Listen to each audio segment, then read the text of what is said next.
Kinetics zeroed in on a technology that is revolutionizing pain treatment. They are transforming patients' lives. The largest provider of non-surgical regenerative treatments using natural healing properties to help restore and repair aching knees, hips, shoulders, and backs. Call them today for your free consultation. QC Kinetics. I knew there had to be a better way. I love it when I'm right. QC Kinetics. Call QC Kinetics, 312-809-5955. That's 312-809-5955. 312-809-5955. Balance of Nature's fruits and veggies supplements, changing the world one life at a time. Listen, I'm 97. I'm 86. I'm 70 years old. I've been a very happy customer. That's some good stuff, I'll tell you. I think it's wonderful stuff. I like the product, and I'm telling a lot of people about it. It's the best stuff in the world, Jim. It's good stuff. I'm 81 years old. I'm a Vietnam veteran. I walk every morning and every evening with my dog. Since I have been taking this Balance of Nature, I just can't say enough about it. Happy Cyber Monday. Don't miss your chance to score unbeatable savings with our exclusive one-day-only Cyber Monday deal. Go to balanceofnature.com and get 50% off your first preferred set with free shipping and our money-back guarantee as a new preferred customer by using discount code CHICAGO. At Catholic Cemeteries of Chicago, we honor traditions, celebrate faith, and cherish memories. Take an active role in establishing your legacy for future generations by pre-planning your final arrangements today. Alleviate your loved ones of future financial burden. Lock in today's prices and take advantage of interest-free financing and no hidden fees. Visit CatholicCemeteriesChicago.org or call 708-236-5490 to schedule a free consultation today. Are you looking for fair news coverage out of the nation's capital? Join the Center Square's Editor-in-Chief Dan McCaleb and DC Bureau Chief Casey Harper as they discuss all things coming out of Washington, D.C. And as you said, I did a fact check on this because I really found it pretty misleading. Gas prices, yes, are down. But if you look at food prices, they increase. No spin, just the news. Listen to the America in Focus podcast at americastalking.com or wherever you get your podcast. Power up the holiday and give a gift from the top of their wish list. Visit your local Steel dealer or shop online at steelusa.com. It's 5:40. Let's get an update on the roads. We do that in our Team Hochberg Traffic Center.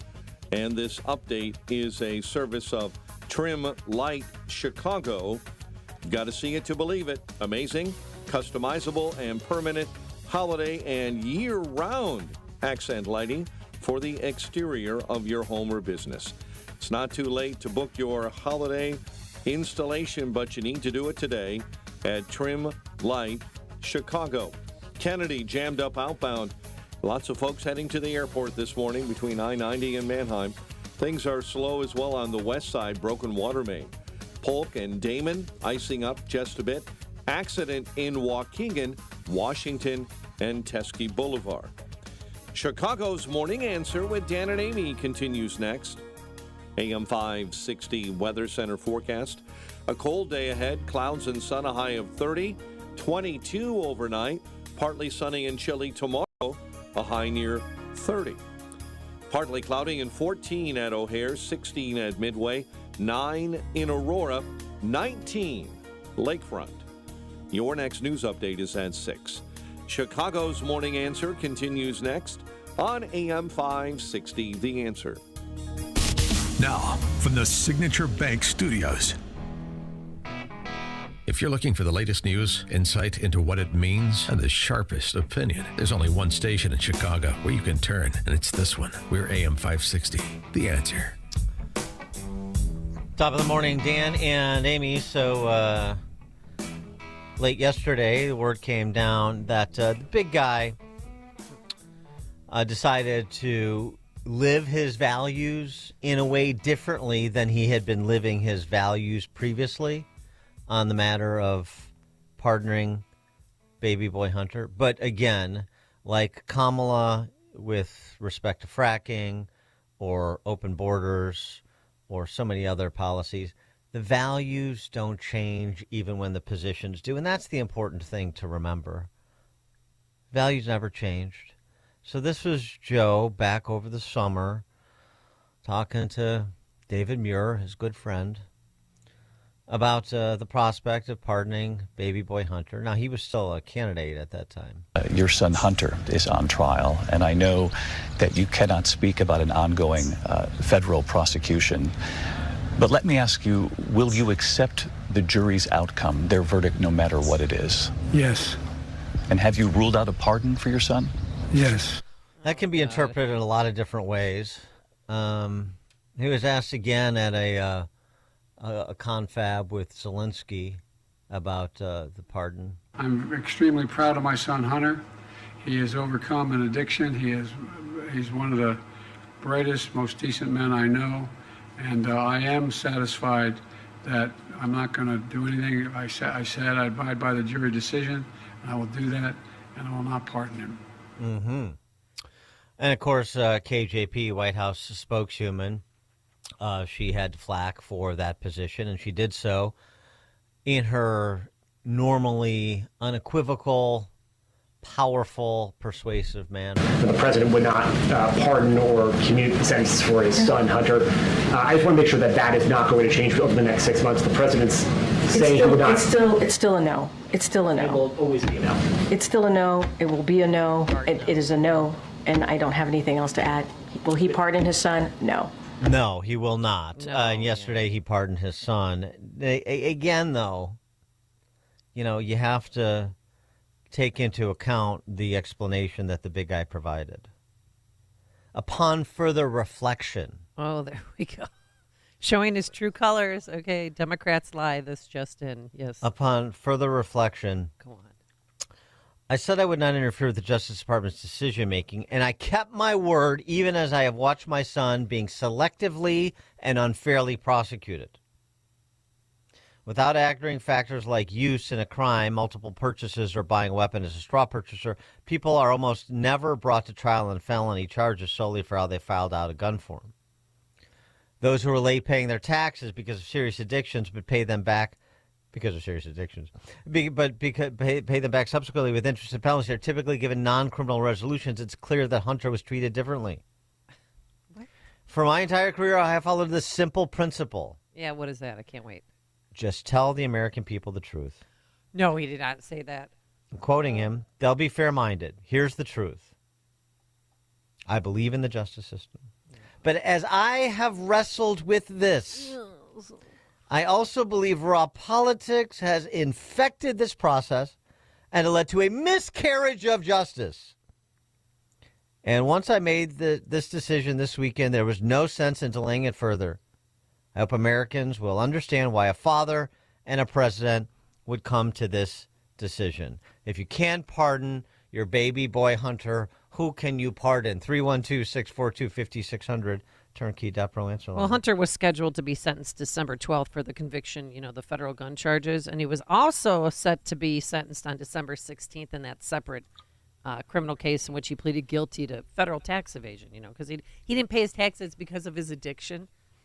That's right. That's so sick. You just heard it from the horse's mouth.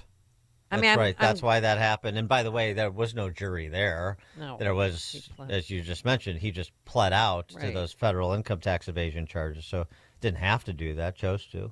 Well, he's a political prisoner. I mean, they weaponized the department against him. And this is Hunter last year, speaking of. For 6 years, MAGA Republicans, including members of the House committees who are in a closed-door session right now, have impugned my character, invaded my privacy, attacked my wife, my children, my family, and my friends.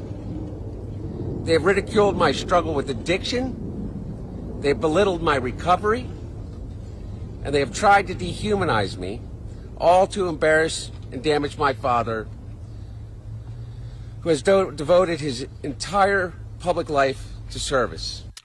Really, all we really did was stand back and watch and comment. We don't need to do any of the heavy lifting because this hillbilly crime family from Wilmington, Delaware did it all for us. And by the way, with the comm shop, I'm talking about the D.C. Press Corps, Completely in tow. Here's a great one. Some bulletin board material. John Harwood, CNBC. This is back in June when Joe Biden was announcing that he had ruled out pardoning baby boy Hunter. John Harwood, people who insist Biden will pardon Hunter after specifically ruling it out are telling on themselves. They can't imagine someone acting on principle and keeping his word. Yes, John. Would you like to, upon further reflection, like the big guy, alter your statement at all? I know. He was acting on principle. You just heard him. His principle is a belief in the justice system, and he had to correct this miscarriage of justice. As I said, his values never changed. Kamala's values, the big guy's values, the left's values, they never change even when they do 180s. That's the beauty of their moral superiority. They are always doing the most ethical thing, even when it looks like rank hypocrisy. If you see rank hypocrisy, you're not looking at it from the right angle. What you should be seeing is heroism. You should be people committed to saving our democracy, don't you know? 312-642-5600 is our turnkey.pro answer line. You can also text us on that very same line. George in Naperville. Yes, Stan, with regard to Hunter, besides being a Renaissance man, this is a good boy. Yes, he's a good boy. He's a good boy, very good boy. Now I know why tigers eat their young. Yes, I got it. Very good. Thank you for the get me Caddyshack. Milliams. Lewis, Southside. Good morning, Dan and Amy. I think we got it wrong. Joe Biden is what they call the gift that keeps on giving. The gift that keeps on giving. I say that because he has just given a reason for them to get rid of the director of the FBI, political prosecution. He has also given them a reason to go after Letitia James, Alvin Braggs, and Fonnie Willis, political prosecution. Thank you. Thanks for the call, Lewis. The question is, too, who actually believed President Biden when he said he wouldn't pardon Hunter? Nobody. No one. I mean, why nobody. not just own it? I mean, John Harwood did. Maybe some people in the D.C. press corps did, but I mean, KJP. nobody who's paying any attention, right? I mean, It doesn't even matter what it doesn't even matter if KJP believed it or not, because she's just a fork-tongued propagandist. She's just there to say whatever she's told to say and say it, as emphatically as she has the capacity to do so. So that's what she did. But in terms of actual reporters, I mean, just going back into this whole Hunter Biden saga, how if somebody is an actual investigative reporter right now? They get fired.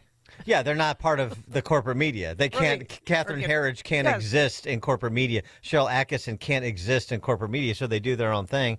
And Catherine Herridge posted this last week in advance of this weekend's pardon, explaining her efforts to report on Hunter Biden at the height of the mess that he made unraveling. We eventually broadcast a story about the Hunter Biden laptop after the midterm elections in 2022. We commissioned a forensic review. I got a copy of the laptop data. I have it here still. I went to a lot of effort to get the cleanest copy of the laptop data, the same data that was provided to the FBI, because I didn't want to have any professional journalistic risk for CBS News. I wanted this thing to be totally locked down. When we did the story, we did it after the midterms. I argued against that because it was ready before the midterms. And my training is that you should always do the story when it's ready to go. You should not be dictated by the political cycle. Once we got the laptop story on the morning news, I felt that there was so much there that we could still do. For example, in the text messages, there's unfortunately the use of the N-word, the liberal use of the N-word. And I thought this was worthy of a story, but I was told that it was not something that interested CBS News. Then I asked for a forensic review of the laptop, and we found that there were more than half a dozen emails that were likely used by Joe Biden. I thought that was a story. But But the answer that came back was, well, we need to know what the content is of the emails. But that was going to be a years-long process. So there was no way. So there were a lot of reasons I was told not to do it, not to pursue it. It sounds very much like those IRS whistleblowers trying to investigate Hunter Biden and the Biden family. A lot of roadblocks thrown up by all of those guardians of our democracy, don't you know? Mike in Union. Hey, good morning, Dan and Amy. Hey, we all know that pardons were perfected by Bill Clinton. I'm just wondering if the big guy got another 10% from his son for this latest pardon. It's a great question. I think that's worth worth a couple points at least. Yeah, thanks for the call, Mike. I don't know about 10. Discussed at the Thanksgiving dinner to move this along, you know? Or it could be the pending sentencing in a few days. Yeah. It's just it's a beautiful story. This is the denouement of a beautiful story about a father's love for his son helping him overcome addiction. I mean, that's my takeaway. He didn't pay his taxes because of his addiction. And that's my takeaway. I know that is so sad. It's exactly. It's sad what addiction did to Hunter Biden, and then Dad came in, and their love, their love for one another was able to overcome, as love does. Oh, I bet he said something at Thanksgiving dinner like, "Dad, you better pardon me soon, or else I'm going to tell people blank blank." Boy, how about that too? That just as a quick aside, Catherine Herridge. Boy, that would have been unflattering if that hillbilly crime family from Wilmington also turned out to be a bunch of racist crackers liberally using the N-word. Oh, yeah. What a surprise. Wouldn't surprise us. Well, yeah. Dan and Amy, Chicago's Morning Answer. More Chicago radio listeners are choosing. This is Chicago's Morning Answer on AM 560. The Answer. Wesley Financial Group is not a law firm. If you own a timeshare, don't miss this public service announcement from Chuck McDowell, founder of Wesley Financial Group. If you receive an unsolicited phone call or mail piece to discuss selling, renting, or especially canceling your timeshare, don't fall for it. If you really want out of your timeshare, hang the phone up immediately or throw that mail piece in the trash and contact your timeshare resort or Wesley Financial Group for assistance with your timeshare. As the only Inc. 500 timeshare cancellation company, our knowledge, experience, and results has made Wesley a trusted resource for over 40,000 families we've helped get out of their timeshare. Give us a call, and I'll send you our timeshare exit information kit free with the straight facts about your timeshare and all of your options for cancellation. Call for your free info kit, 800-839-8484. 800-839-8484. 800-839-8484.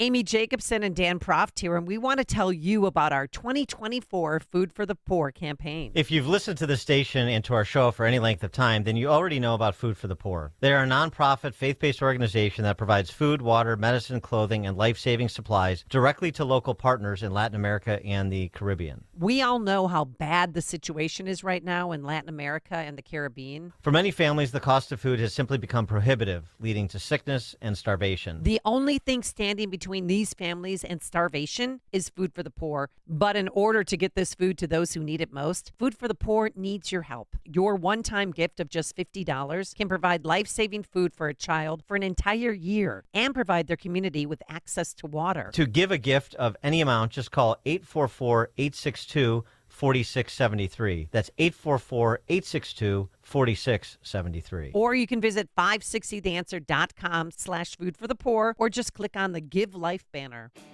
My name is Dr. Joe Mealy. I've been a dentist for 56 years, and I'm a certified nutritional consultant. I started taking Balance of Nature 15 years ago. I think most people think when they eat fruits and vegetables, this is their idea of fruits and vegetables. I had an apple today. I had a pear today. I had a banana. That's their fruits and vegetables. They don't understand that each one of those fruits and vegetables has different nutrients than the others. Balance of Nature has made a significant difference in my life, in my wife's life. I feel we're on this earth to help each other, and if other people can benefit from my experience, I think that would be one of the best ways I could justify still being here at 81. Go to balanceofnature.com and get 50% off your first preferred set with free shipping and our money-back guarantee as a new preferred customer by using discount code CHICAGO. This is David Hochberg with an emergency mortgage alert. If you're purchasing a new home or refinancing your existing home, you need to call Team Hochberg, your trusted local lender. It finally happened. After 30 long and excruciating months, Fed Chair Powell just lowered interest rates 0.5 point, which means credit cards, car and home equity loans will be lower and less expensive. Most importantly, mortgage rates have dropped to their lowest levels since last February. The past 3 years have knocked out over 60% of our competition, who are back in the mall spinning pretzels and folding underpants. Team Hochberg's weathered the storm and is ready to help you, your friends, and family reduce your rate and monthly payments. If your interest rate is 7 or above, call Team Hochberg now. Not when you get home, not tomorrow, now for a complimentary mortgage review. 855-563-2843 or 56david.com. That's 855-563-2843 or visit 56david.com. Lower.com, equal housing lender, NMLS 1124061. Kids headed to college? Paying for college and avoiding student loan debt has never been more challenging. Hi, I'm attorney Ray Kaplan from Kaplan Law Firm. Our student loan consultants will help you plan smarter for college by navigating and understanding all available student loan options. Schedule a consultation today at 312-294-8989 or go to financialrelief.com. The rules around student loans have never been as complex as they are today. Kaplan Law Firm, 25 East Washington Street, Chicago. Financialrelief.com. AM 560, The Answer. I've got the beginnings of the casting for the biopic on the Biden family.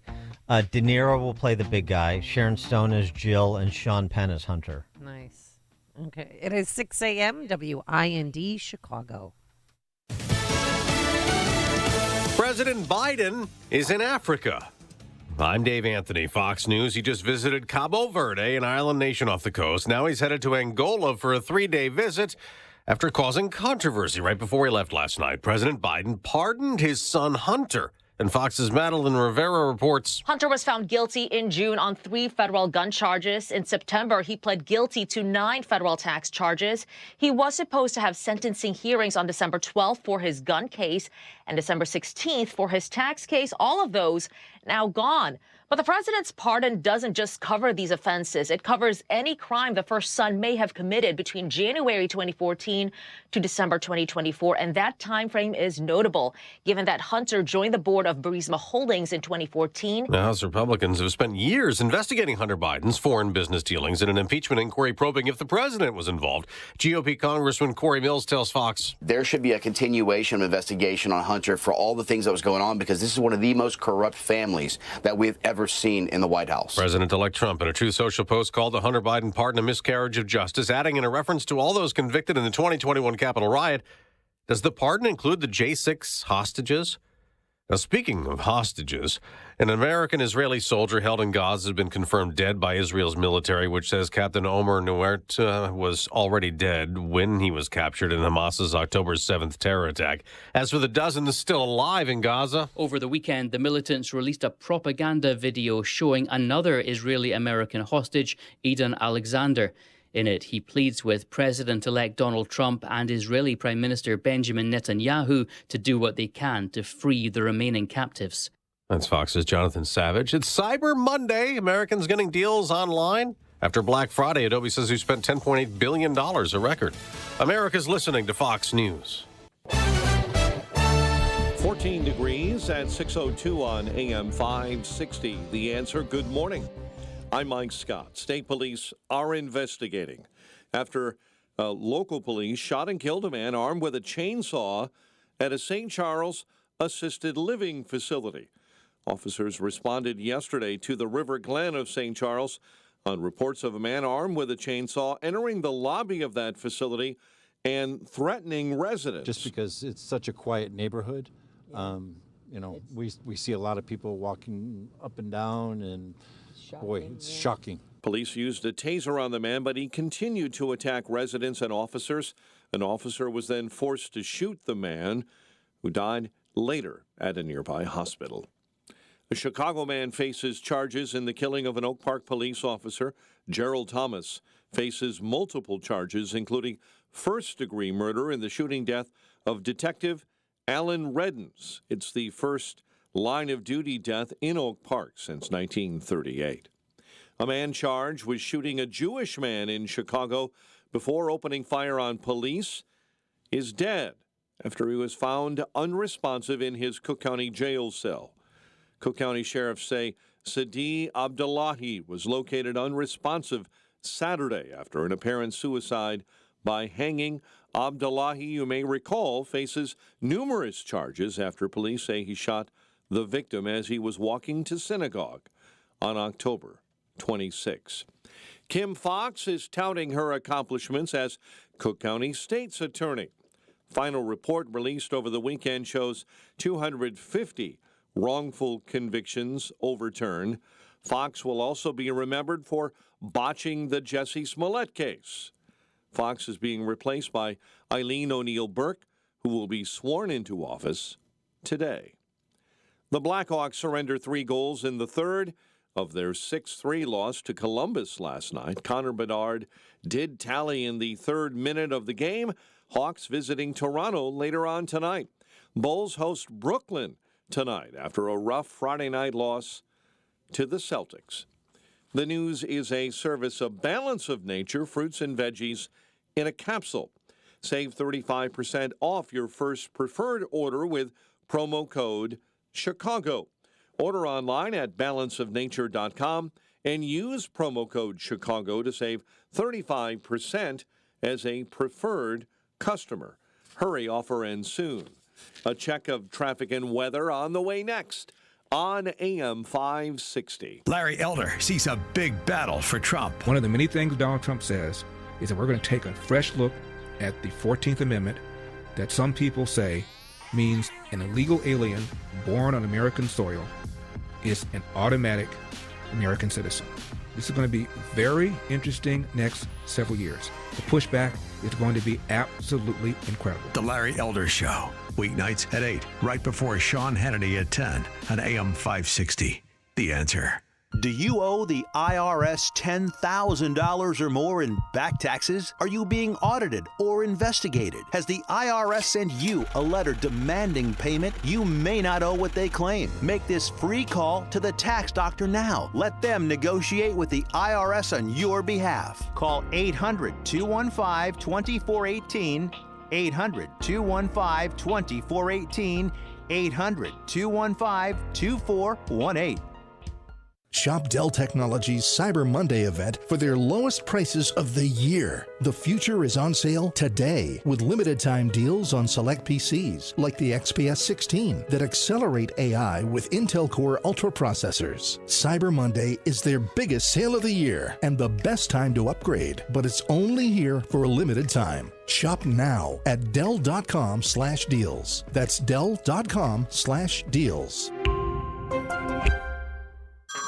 Hey everyone, it's Ted from Consumer Cellular, the guy in the orange sweater, and this is your wake-up call. If you're paying too much for wireless service, you don't have to keep having that nightmare. Consumer Cellular has the same fast, reliable coverage as the leading carriers for less. And for a limited time, new customers receive their second month free when they sign up and use promo code SECONDFREE by January 26th. So why keep spending more than you have to? Seriously, wake up and call 1-888-FREEDOM or visit consumercellular.com. Taxes, fees, and other third-party charges will apply. See website for additional details. The Tunnel to Towers Foundation welcomed U.S. Army Specialist Brent Menard into a new mortgage-free smart home in Florida. Now, while on a road clearance mission in Afghanistan, Brent's vehicle was blown up by an improvised explosive device. Brent became a T4 paraplegic. Tunnel to Towers built him a specially adapted smart home that allows severely injured heroes like Brett to live more independently. We hope you'll donate $11 a month so this great work can continue. Just go to their website, the letter T, the number 2, the letter T.org. We all hear the radio ads about the IRS. They tell you to be afraid, to be scared, and they try to frighten you into calling.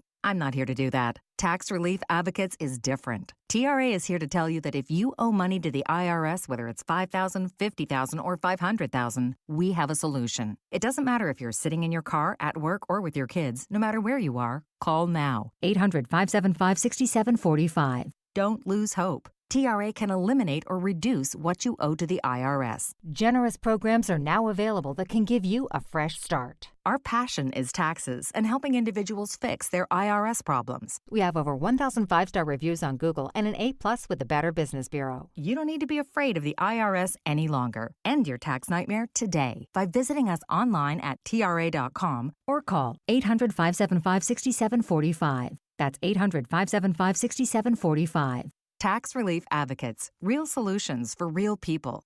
6:08. Let's get an update on the roads. Team Hochberg Traffic Center time is a service of Del Bacchio Marchetti Group of Hat Properties, experts in the northwest suburbs and Chicago with over $800 million in sales. You'll get the most value for your home with Del Bacchio Marchetti Group of Ad Properties.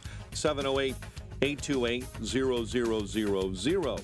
The Kennedy, normal 30 minutes. O'Hare into the Burns Circle interchange. Dan Ryan, an earlier accident has been pulled out of your way inbound at Roosevelt. West side, broken water main, Polk and Damon, icing up. An accident in Glen Ellen along with railroad gate malfunctionings at Glen Ellen Road and Duane this morning in Glen Ellen. Chicago's Morning Answer with Dan and Amy continues next. Now, your official Chicagoland weather forecast. Here's AccuWeather's Steve Williams. Cold day today, times of clouds and sun. Our high today only 30. It'll be clear and cold tonight, low 22. Partly sunny for tomorrow, the high 32. Clouds and windy for Wednesday, high Wednesday afternoon 39. I'm Steve Williams on AM 560, The Answer. And a reminder, if you're headed north to West Michigan, they're getting a lake effect snow bomb right now, 8 to 12 inches expected right along the lakefront from Benton Harbor all the way up into Holland. Your next news update is at 6:30. Chicago's Morning Answer starts next on AM 560, The Answer. Now, from the Signature Bank Studios. This is Chicago's Morning Answer with Dan Proft and Amy Jacobson on AM 560, The Answer.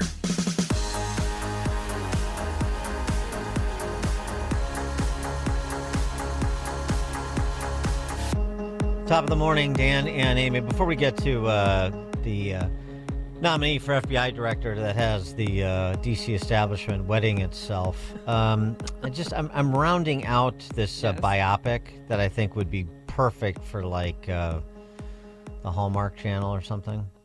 This Biden hillbilly crime family biopic. Yeah. So, we were talking about this at the last of the hour, and we were up against the clock. But I want you to expand on this. Well, I'm just looking for, I'm just trying to put together the cast. I mean, I'm no Christopher Walken's sister. What's her first name again? The casting director, was it Mary?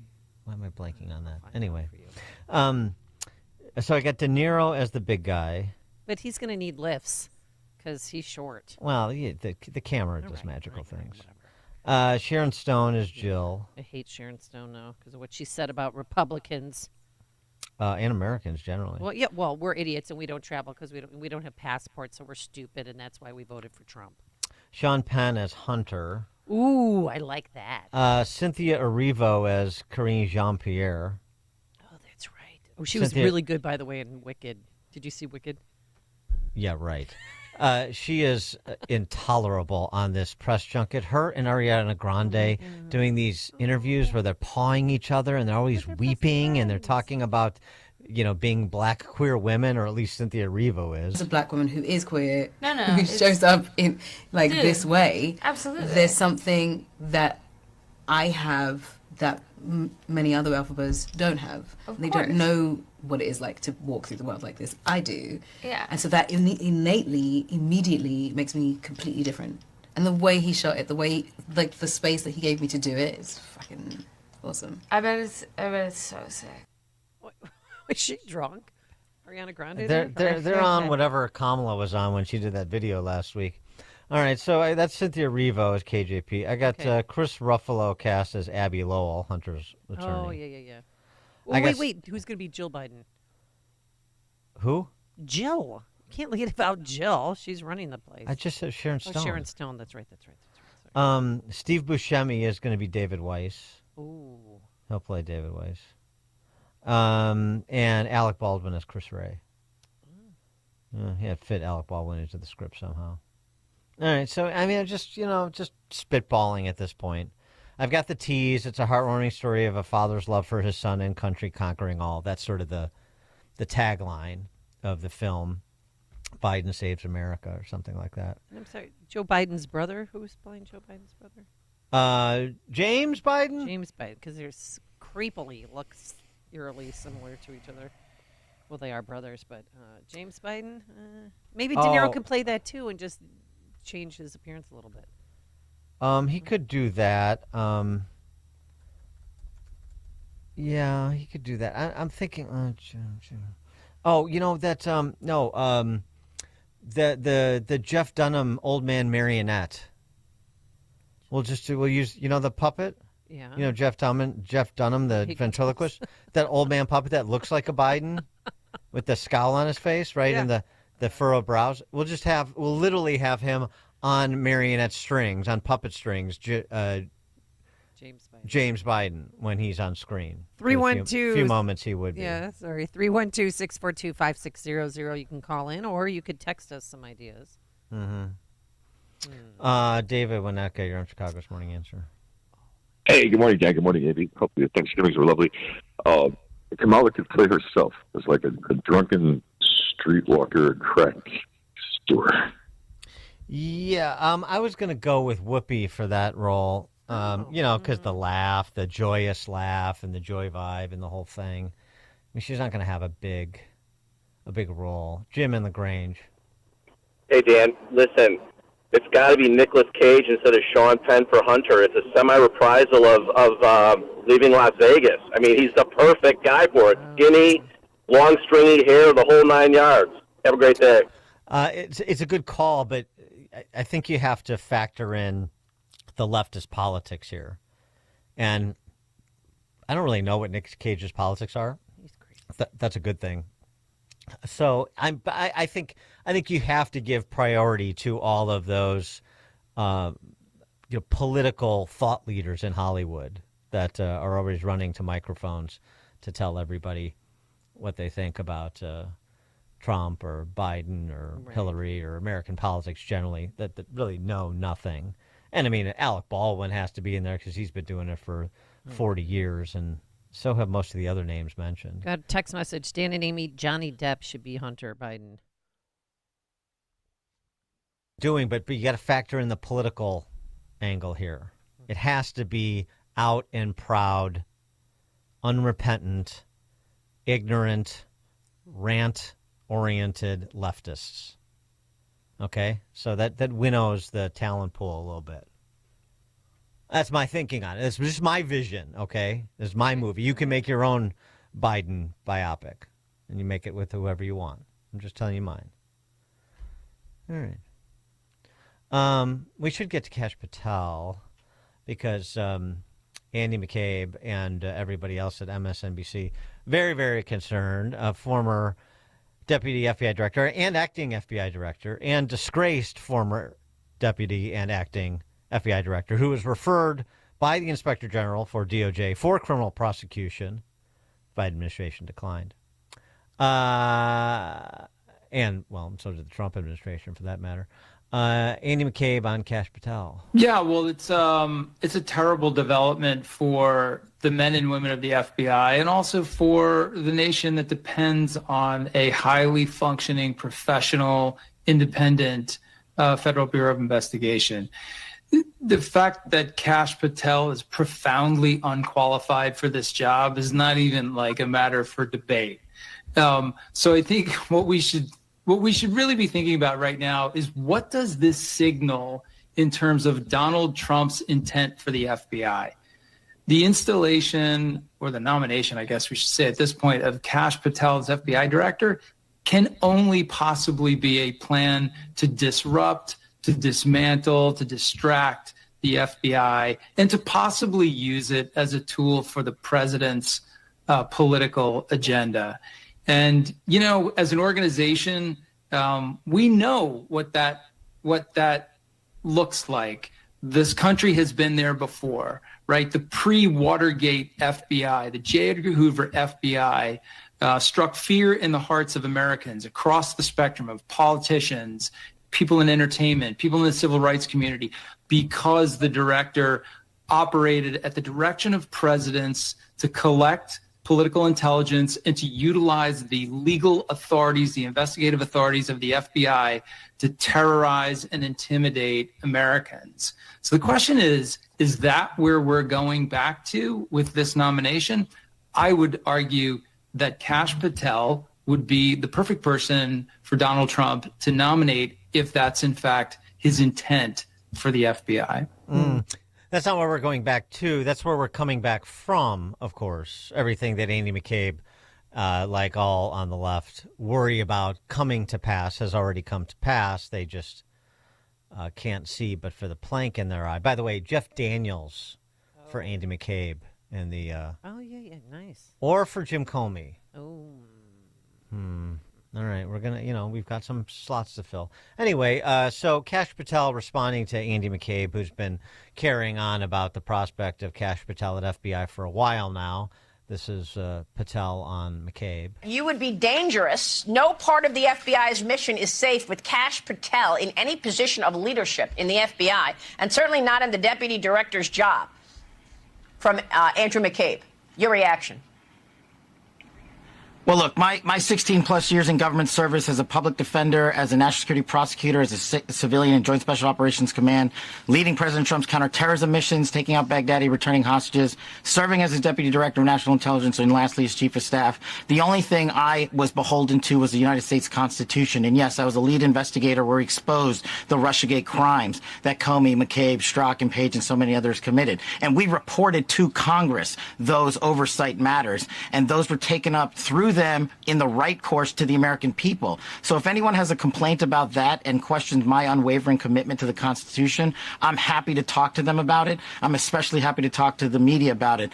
But you can look at my record, and those calling me a danger, let's just ask them for a proof, a piece of evidence that actually shows I've committed any constitutional violations or any ethical quandaries, and I'd love to hear their response to this. Yeah, I know the unqualified. I don't think that's going to get very far. He's unqualified because they disagree with his viewpoints on things. They don't like that he speaks so plainly about what is wrong with the FBI, about the things that are curious to him, like they're curious to laymen across the country, including us, whether it pertains to January 6th or Epstein's Black Book. So much else that the FBI, obviously the Russian collusion hoax, which he was intimately involved in, so much else with the FBI, but former public defender, former federal prosecutor. Senior staffer on the House Intel Committee. I mean, Devin Nunes was where he earned his chops, and he's the one essentially responsible for that memo that outlined all of the FBI and DOJ's illicit activities associated with the Russian collusion hoax. He also, again, was served at the pleasure of Rick Grinnell, Director of National Intelligence in Trump 1.0, as well as Chief of Staff for the Acting Secretary of Defense, Chris Miller, in Trump 1.0. That's a pretty good background for a 45-year-old guy. That's as good as anything that I recall from Comey and McCabe and Wray and the rest of them. He's been a practicing attorney on both sides of the criminal justice system, representing defendants and prosecuting criminals. In addition to those intel and sort of policy-making law enforcement posts, I mean, that's a pretty strong background. So this is all about Kash Patel speaking plainly on things like January 6th. This was Kash Patel last year on Tim Pool's podcast. Two pieces of information. Ray Epps was on FBI's most wanted list one day, and the next day he was off of the FBI's most wanted list. There are only two ways that happens. You die, or your informant. Put that aside. Under congressional testimony, Jill Sanborn, who I used to work with, the head of the FBI Counterintelligence Division, in charge of all these investigations, testified under oath when Senator Cruz asked her, flat out, were there federal agents involved with January 6th? And she said, quote, Senator, I can't answer that at this time. Not if the answer was definitively no, having been a DOJ FBI guy myself, she would have gone there and said, nope, absolutely not. The reason she said I can't answer that is because of the same stonewalling they gave us during Russiagate with Christopher Steele, Halper, and everybody else. It's the same narrative, and I'm telling you they were there. And the indication, of course, is that what we don't know, but we think we know, we're going to find out if we're right or not with Kash Patel. Yeah, he's going to end politically motivated witch hunts. I mean, remember that nurse in Texas, the FBI, the Biden administration sent FBI agents to her house because she was a whistleblower about child sex operations going on at Texas Children's Hospital. She did nothing wrong. They were just there to intimidate her, to stop her releasing information. So the FBI has been weaponized, and he's gonna end that. And all the things that we would like to know, we would like to see. We would like to see what the FBI and federal law enforcement is going to do. They're just not going to be held in abeyance in perpetuity under the header ongoing investigation. Like, as I mentioned, Jeffrey Epstein's Black Book. Right. And the pedophilia ring that he was running with Ghislaine Maxwell that had no predators except those two, which no one believes, but we can't seem to get any progress on that. This was Patel on that topic, Kash Patel on that topic, with Glenn Beck and then with Benny Johnson. Who has Jeffrey Epstein's Black Book? Black Book. FBI. But who? That is that. I mean, there's. that's under direct control of the director of the FBI, just like the manifesto from the Nashville school shooting of the Catholic school. Yeah. We still haven't seen that, right? It's not the Nashville police or PD saying we don't want this out. The FBI airmailed into that operation and said this is not getting out. Because they do that because this is another government gangster operation. All these local law enforcement communities get funding from the DOJ and FBI for local programs. And if you don't cooperate, you're not getting your $1 million for this, and you're not getting and that's a lot of money to these local districts. That's how they play the game. And they don't like when you use phrases like government gangster operation. Simple, because of who's on that list. You don't think that Bill Gates is lobbying Congress night and day to prevent the disclosure of that list? And why is it that the Senate, and good for Senator Blackburn to try to get it out, but then Dick Durbin comes over the top and says, no, we're not going to release the names. I don't care about the list itself, but if you release the names, right? What the hell are the House Republicans doing? They have the majority. You can't get the list? You're going to accept Dick Durbin's word or whoever that guy is as to who is on that list and who isn't, and that it can and can't be released?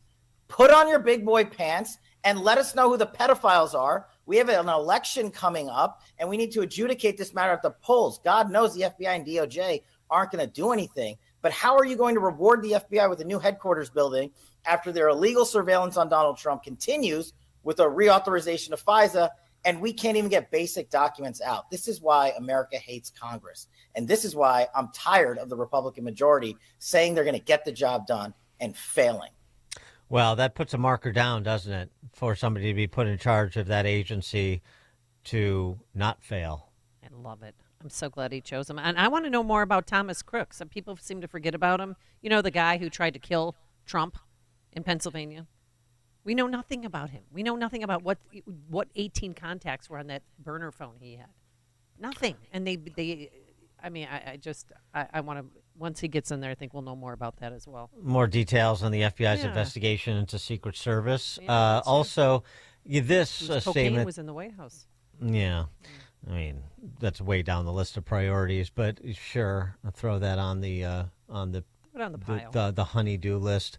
But something that is, I think, probably best crystallizes why you're seeing the reaction to Kash Patel that you're seeing is a riff he went on Steve Bannon's War Room podcast last December about the reckoning that we would all like to see under the law, consistent with the Constitution, to hold bad actors responsible for their bad actions in whatever way the law allows. This is what Patel had to say about that. Criminal prosecutions. Kash, I know you're probably going to be head of the CIA, But do you believe that you can deliver the goods on this in a pretty short order the first couple of months so we can get rolling on prosecutions? Yes, we got the bench for it, Bannon, and you know those guys. I'm not going to go out there and say their names right now so the radical left-wing media can terrorize them. But, excuse me, the one thing we learned in the Trump administration the first go-around is we got to put in all-America patriots top to bottom. And we got them for law enforcement. We got them for intel collection. We got them for offensive operations. We got them for DOD, CIA, everywhere. And the one thing we will do that they never will do is we will follow the facts and the law and go to courts of law and correct these justices and lawyers who have been prosecuting these cases based on politics and actually issuing them as lawfare. We will go out and find the conspirators, not just in government, but in the media. Yes, we're going to come after the people in the media who lied about American citizens, who helped Joe Biden rig presidential elections. We're going to come after you. Whether it's criminally or civilly, we'll figure that out. But yeah, we're putting you all on notice. And Steve, this is why they hate us. This is why we're tyrannical. This is why we're dictators, because we're actually going to use the Constitution to prosecute them for crimes they said we have always been guilty of, but never have. Corey and Woodlawn, you're on Chicago's Morning Answer. Hey, thanks for taking the call, Dan and Amy. Happy holidays. I don't know if you saw this movie called Serpico, but Al Pacino has a great bit in there where he throws this guy in jail after ripping his pants off and breaking up the old boys club. I hope Cash Patel has saw that movie. I want him to act accordingly. These guys need to be in prison. Thank you. Thanks for the call, Corey. Dan and Amy, Chicago's Morning Answer. This is Chicago's Morning Answer. Your show keeps me alive during the week. There's nobody I'd rather listen to between 5 and 9 in the morning than you guys. On AM 560, The Answer. My name is Dr. Joe Mealy. I've been a dentist for 56 years, and I'm a certified nutritional consultant. I started taking Balance of Nature 15 years ago. I think most people think when they eat fruits and vegetables, this is their idea of fruits and vegetables. I had an apple today. I had a pear today. I had a banana. That's their fruits and vegetables.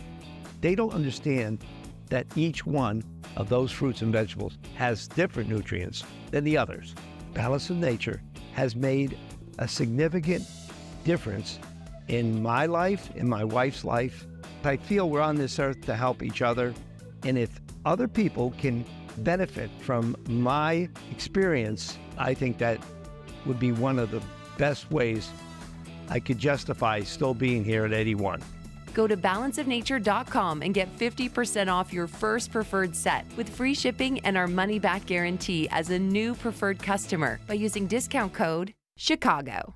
Amy Jacobson and Dan Proft here, and we want to tell you about our 2024 Food for the Poor campaign. If you've listened to the station and to our show for any length of time, then you already know about Food for the Poor. They're a nonprofit, faith-based organization that provides food, water, medicine, clothing, and life-saving supplies directly to local partners in Latin America and the Caribbean. We all know how bad the situation is right now in Latin America and the Caribbean. For many families, the cost of food has simply become prohibitive, leading to sickness and starvation. The only thing standing between these families and starvation is Food for the Poor. But in order to get this food to those who need it most, Food for the Poor needs your help. Your one-time gift of just $50 can provide life-saving food for a child for an entire year and provide their community with access to water. To give a gift of any amount, just call 844-862-4673. That's 844-862-4673. Or you can visit 560theanswer.com/foodforthepoor or just click on the Give Life banner.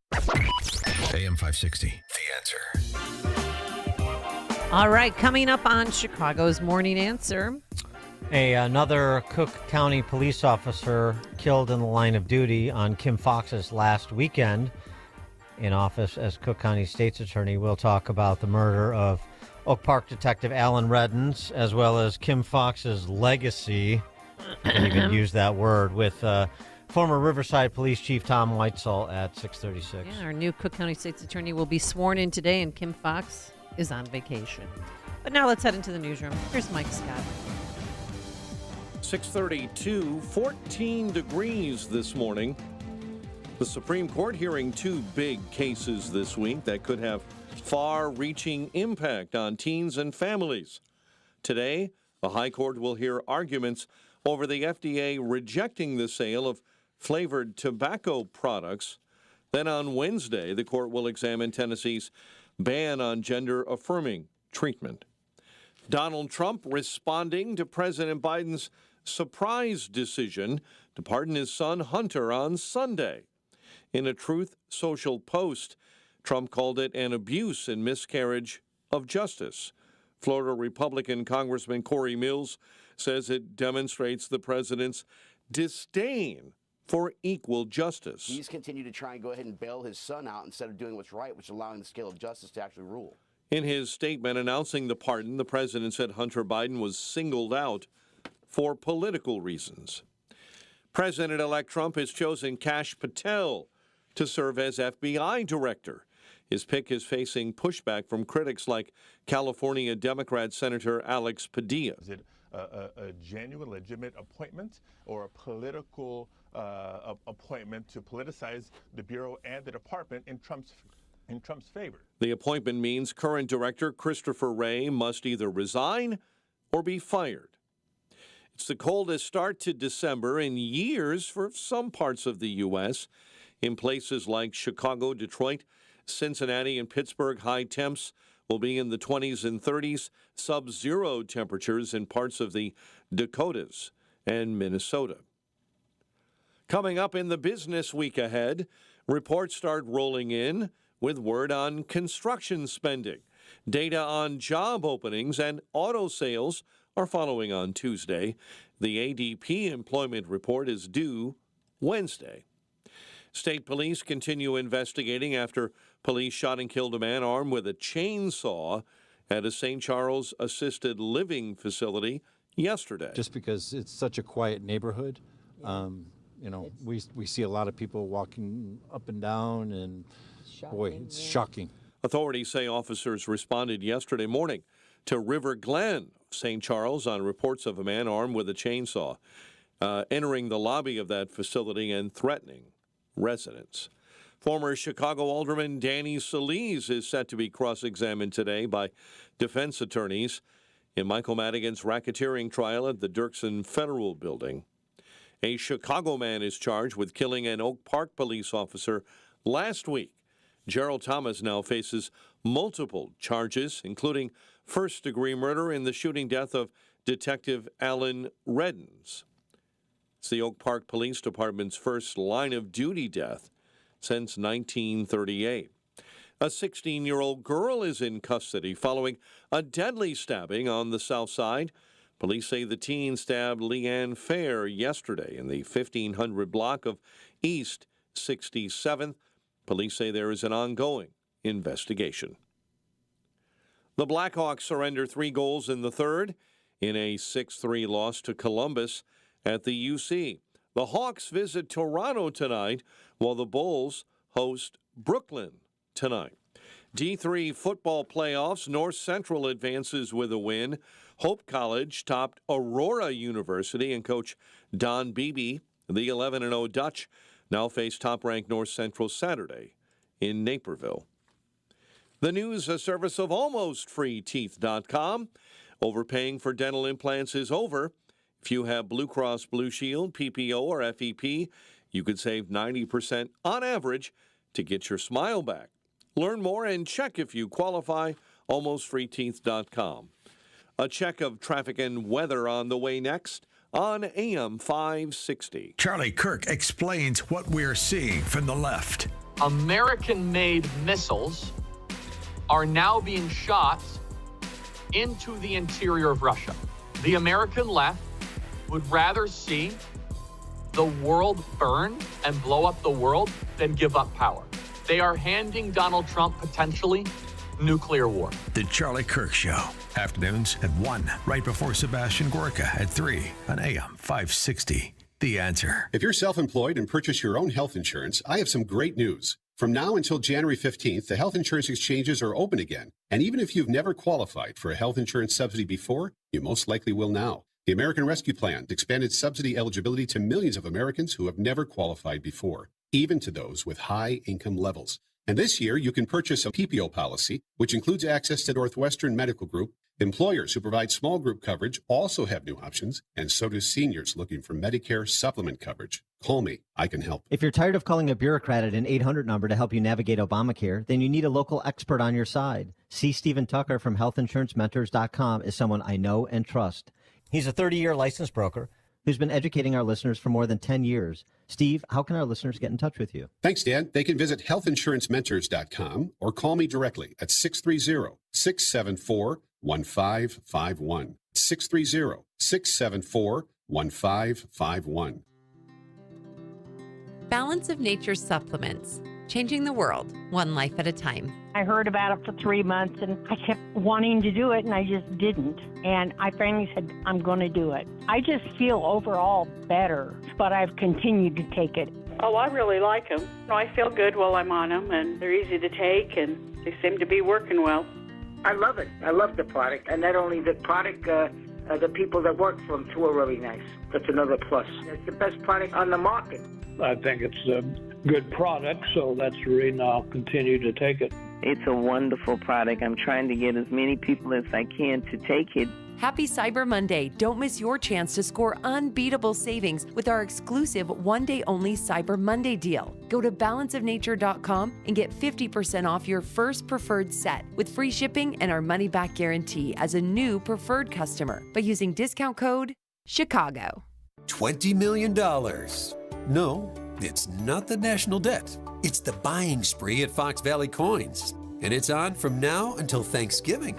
It's really the perfect storm. Gold and silver are at historic levels. Fox Valley Coins has a huge order to fill with one of their national clients. And September through Thanksgiving is always when coin dealers stock up for Christmas sales. They are especially looking for the old collector coins like silver dollars, all 1700s through early 1900s coins. All kinds of gold, from broken jewelry to gold bars to the old coins, U.S. and foreign. All kinds of silver, from sterling silverware to old coins and bars to Franklin Mint items. They can pay cash or check and make house calls on larger deals prior to Thanksgiving. Fox Valley Coins, one light north of I-88 at the Naperville-Warrenville border. They'll make free, no-obligation offers. Make that 20,000,001 reasons to go to Fox Valley Coins now. They give free in-store offers on your items. 6:39, Team Hochberg Traffic Center time, a service of Lowe's. Get up to 50% off select major appliances, plus take an additional 10% off when you buy other select major appliances. Valid through 12/4, cannot be combined with additional discounts. See Lowe's.com for details and qualifying items, and as always, selection varies. Kennedy jammed up outbound between I-90 and O'Hare. Lots of folks flying out and getting back to work this morning. Stevenson, 30 minutes in, 3:55 to DuSable Lakeshore Drive. Dan Ryan, right now inbound at Roosevelt, heavy and slow because of an earlier accident. Delays also this morning in Glen Ellen. Railroad gates are malfunctioning and Prospect Avenue is closed between Duane and Crescent. Chicago's Morning Answer with Dan and Amy continues next. AM 560 Weather Center forecast. Cold with times of clouds and sun today. High near 30. Maybe a flurry or two as well. Clear and cold, 22 overnight. 14 at O'Hare, 14 Midway, 15 in Aurora as clouds roll in. Cloudy and 14 in Joliet. Your next news update is at 7. Chicago's Morning Answer continues next on AM 560, The Answer. Now, from the Signature Bank Studios. Only the biggest stories, only the biggest guests, and only the biggest opinions. This is AM 560, The Answer. Top of the morning, Dan and Amy. Remembering Kim Foxx's 8 years as Cook County State's Attorney. The Chicago Press Corps over the last 10 days, as she was wrapping up her time, did their duty to prop her up and present a unbelievably generous review of her time, her tenure. I mean, this is what you're going to get when you like a CBS Chicago and you have like a hack like Dorothy Tucker do the interview. And frankly, Tia Ewing at Fox Chicago did the same thing. What do? They play the black woman card. They play the race card. So they do. Probably why she got the interview. Yeah. And that's what Kim Fox did, too, particularly with Dorothy Tucker. Kim Fox was treated differently because she's a black chick. I absolutely think when you are elected as the first black woman that eyes are different. How do you know that Richard Daley was tougher on crime than I was? Well, was Mr. Devine tough on crime? Or did we just assume that? And if we just assume that, why? Because he was a man? Oh, my God. I mean, hello, wake up, Kim Fox. No, we're not assuming anything, and but we are looking at the data, and we are looking at the structural changes to criminal law enforcement. And so when you do things like not prosecute retail thefts under $1,000, that's different. That's being less tough on crime. When you do things like eliminate cash bail, that's different, and that's being less tough on crime because you have people not on pretrial, not being detained pretrial that should be detained pretrial. And when you have all these alternative sentencing programs, these diversionary programs when it comes to punishment, and as CWB Chicago has documented, all of the preventable crimes with people out on electronic monitoring, waiting trial for a felony, who then attempted to kill or killed someone while on electronic monitoring, awaiting trial for another unrelated felony. That's the sort of thing that leads one to say Kim Fox, maybe she wasn't the most tough on crime prosecutor we've ever had in Cook County. It's not that complicated, really, but you got to play the race card because that's the only way you cover 8 years of abject failure, where we've seen an incredible spike in lawlessness. And it's not just shootings and murders, as we often point out. It's Class X felonies across the board. And even as imperfect as the data collection is, it's always been imperfect. And directionally, it's unmistakable. That's what we're talking about. You know what I mean, Kim? Yeah. I mean, with the guy that was shot in the head on our street and killed, they put that down as a car accident. Because after he was shot and killed, his car hit a parked car. So just be careful, folks, what they're trying to sell you. Oh, she's very proud of all that she's done, including eliminating, and first and foremost, eliminating cash bail. Cash bail is doing what I knew it would do. Oh, my God. I'm proud of it. I'm proud of the work. This office is a national model. But you wouldn't know it when we keep talking about Jussie. I've never understood the international spectacle that was the Jussie Smollett coverage. Yeah, she's very, very taken aback by the focus on Jussie to the exclusion of all her good deeds, and she made that clear at a speech last year at City Club. My obituary will mention Jussie Smollett makes me mad. Well, then you shouldn't have done what you did. Yeah. No, that's just the thing about it, is she wants to offer these false comparisons. Jussie Smollett, this was a low-level, nonviolent offense, and so on and so forth. And so it was. That's not the issue. Nobody was saying Jussie Smollett deserves life in prison. No. They just wanted our money back for the overtime that was No, wasted. actually, the money is not fundamental. What's fundamental is this. You didn't tell the truth about Jussie Smollett not telling the truth. You didn't tell the truth about the fraud that he perpetrated. And you and all your friends were jumping on the Jussie Smollett narrative and decrying the structural racism that exists among police generally and so on and so forth, whipping up racial animus artificially, as you're wont to do, you identitarians. And then what you did, and we all know it, whether Dan Webb wants to give you a pass, so she did nothing criminally, there's no criminal wrongdoing or not, what you did is you played politics with it because of your mutual friends. And we never got a full accounting of your ex parte communications with Tina Chen, Michelle Obama's former chief of staff. And Tina Chen never gave a full accounting of Michelle Obama saying whatever she said or didn't say, I don't know, with respect to Jussie Smollett and making this go away, and talk to Kim Fox about it. We can surmise a lot of things, but we were never leveled with.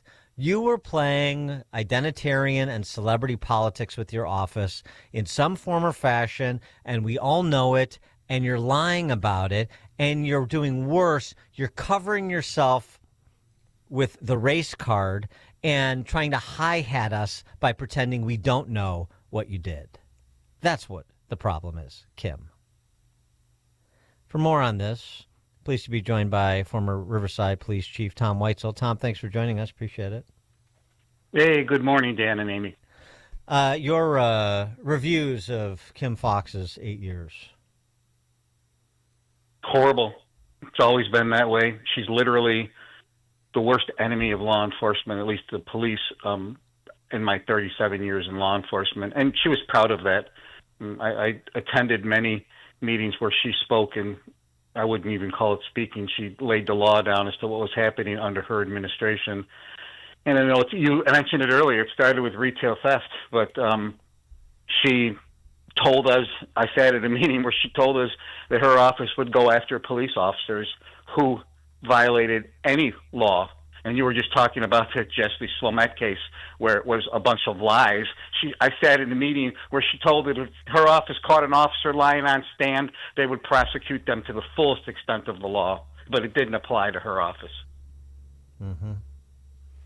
Yeah, I mean you're right. The open hostility, the antagonism. I mean, whatever the failures of the Daily and Devine and Anita Alvarez, and there were many. I mean, nobody's holding them up necessarily. I'm certainly not as like models of state level prosecutors, but the open hostility to police. I mean, that's what really radiates through the 8 years. 8 years, not just of Kim Foxx, but 8 years of mayors that coincided with Kim Foxx. 8 years of Tony Preckwinkle that coincide with Kim Foxx. That's what it seems to me.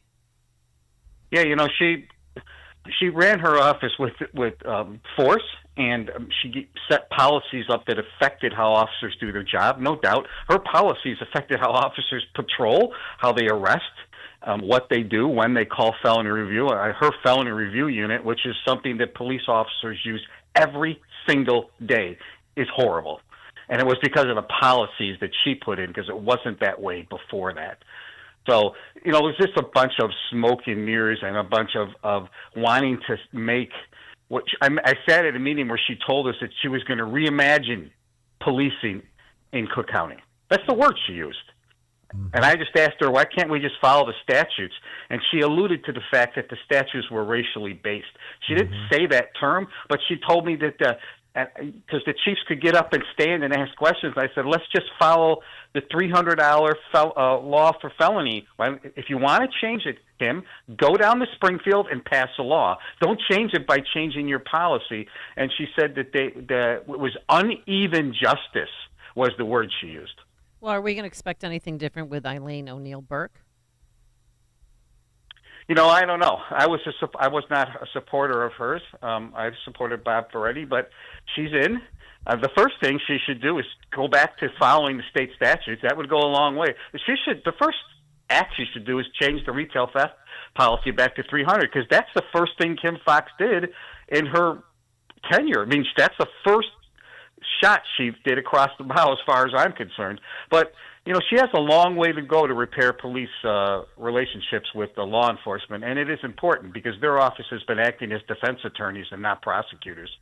Yeah, it's interesting. There was a story out about her bringing in Anna Demokopoulos as her top assistant, and from what I understand, she was there for 20 years as a prosecutor, 15 years as Cook County judge.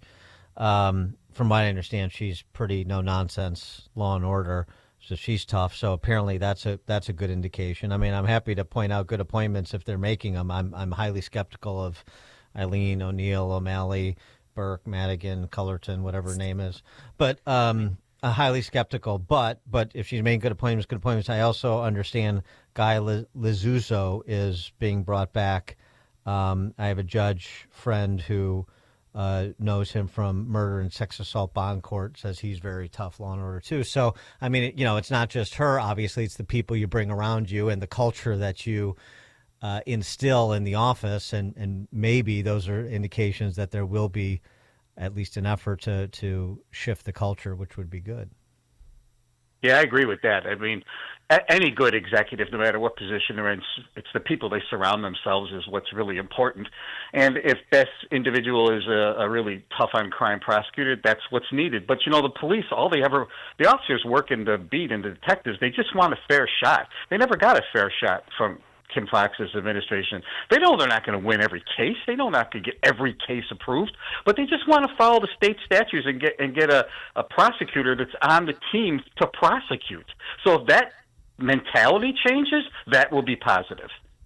I wanted to get your reaction, too, because, of course, attendant to her last week in office, another Cook County police officer was murdered in the line of duty, talking about Oak Park detective Alan Reddens, who was murdered responding to a robbery call by, here we go again, a habitual offender. I've seen some of the reporting on his rap sheet, but we don't have all the details yet. I'd like to get more, including any time behind bars. But your comment on the killing of Alan Reddens.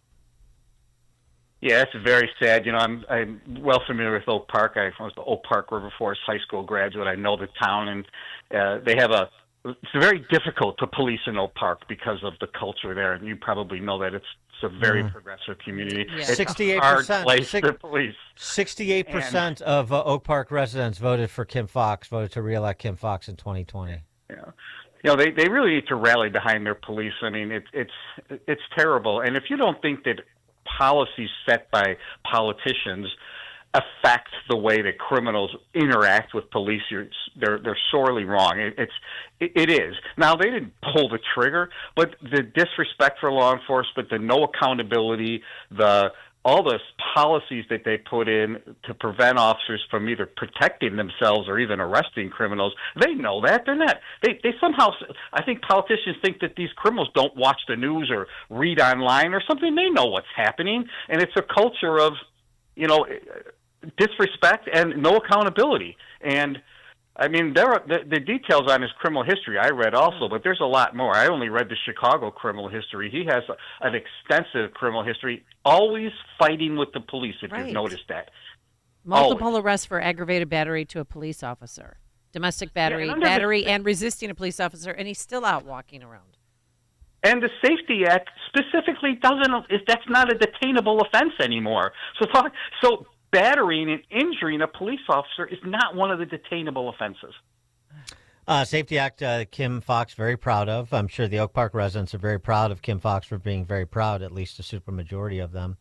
And in politics, too. I mean, I got to say that Oak Park Police Chief, I looked up some of her past statements, feeling the need to chime in on the Tyree Nichols case in Memphis, Tennessee, essentially doing the sort of typical racial politics, even though in that case it was black officers and a black young man.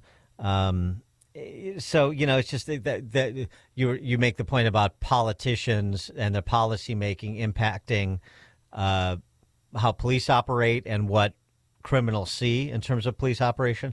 Well, that also includes this identitarian politics that is still a staple of Chicagoland. Yeah, for sure. And then just law enforcement, they don't want to get involved in this politics, but those policies and those statements, they shape what goes on. I once heard a police chief tell me that he didn't have any politics in his job, and I told him he was a fool. There isn't a single police chief, superintendent, whatever title you want to give them, that doesn't have their job intertwined in some type of politics. You're appointed by mayors, village presidents, city boards, village boards. Of course your position has some politics involved, but leave that out of the policing. Tom Weitzel, retired chief of police for the village of Riverside. Tom, thanks as always. Appreciate it. Thank you. Have a great morning. You too, and he joined us on our turnkey.pro answer line. This is Chicago's Morning Answer. Hallelujah! Holy shit! On AM 560. Where's the Tylenol? The Answer. Signature Bank is Chicago's fastest growing independently owned business bank. It's a bank where relationships still matter. Signature Bank knows your name and your story. I'm Dan Proft, and I know this because Signature Bank is my business bank. Hi, I'm Paul Jenkins, owner of Bancroft Architects and Engineers, a service-disabled veteran-owned small business providing design solutions for clients, including the VA. When looking for a trusted banking partner, Bancroft was lucky to find that partner in Signature Bank in 2015. With Signature, personal service goes beyond a login and a PIN number. My staff and I have the comfort of knowing that we're dealing with real people who know our business and care about us as individuals. Signature helped finance our new state-of-the-art facility, and Bancroft looks forward to further expanding business opportunities for disabled veterans and historically disadvantaged communities. Signature Bank is looking for their next success story. To learn more about turning your business vision into reality, visit signaturebank.bank. Signature Bank, helping local businesses succeed. Member FDIC, Equal Housing Lender. Amy Jacobson and Dan Proft here, and we want to tell you about our 2024 Food for the Poor campaign. If you've listened to the station and to our show for any length of time, then you already know about Food for the Poor. They are a nonprofit, faith-based organization that provides food, water, medicine, clothing, and life-saving supplies directly to local partners in Latin America and the Caribbean. We all know how bad the situation is right now in Latin America and the Caribbean. For many families, the cost of food has simply become prohibitive, leading to sickness and starvation. The only thing standing between these families and starvation is Food for the Poor. But in order to get this food to those who need it most, Food for the Poor needs your help. Your one-time gift of just $50 can provide life-saving food for a child for an entire year and provide their community with access to water. To give a gift of any amount, just call 844-862-4673. That's 844-862-4673. Or you can visit 560theanswer.com/foodforthepoor or just click on the Give Life banner. Hey, fellas, if you feel like you've lost more than a step or two, it could be low testosterone. Don't wait. Get your levels checked by my friends at Low T Center. They have over a decade of experience with testosterone therapy, or TRT. And for established patients, they offer an at-home TRT treatment that includes both lab testing and medication. The TRT plan from Low T Center is a personalized treatment plan, and the at-home TRT plan ships directly to your door. So go to lowtcenter.com to book your appointment. Tell them Dan Proft sent you when you do. lowtcenter.com, reinventing men's healthcare. AM 560, The Answer. All right, coming up on Chicago's Morning Answer.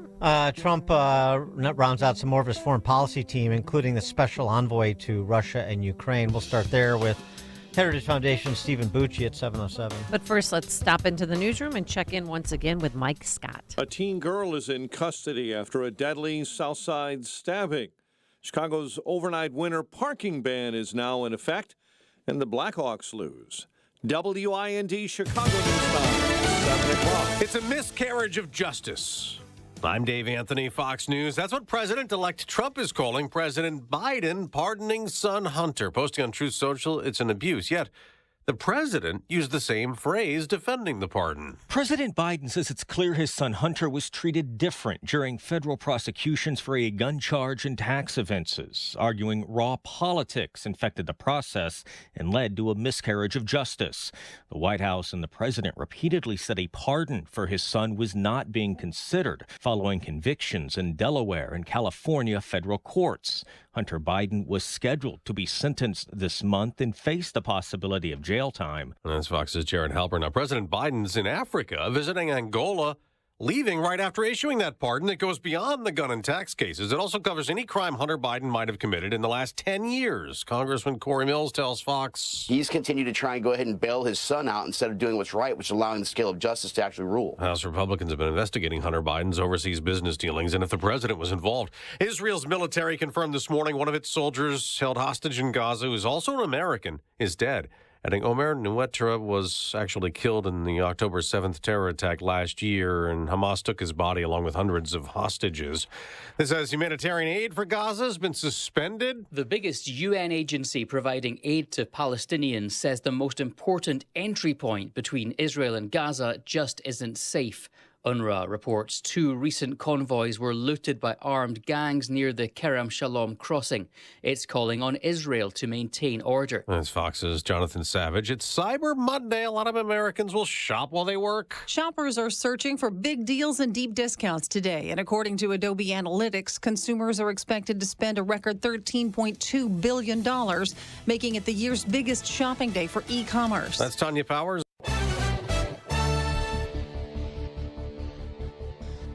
7:02.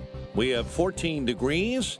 Sunrise. Looks like a few snow flurries are on the way at 7:02, and state police continue their investigation this morning after a police officer shot and killed a man armed with a chainsaw at a St. Charles assisted living facility. It happened yesterday at the River Glen facility in St. Charles.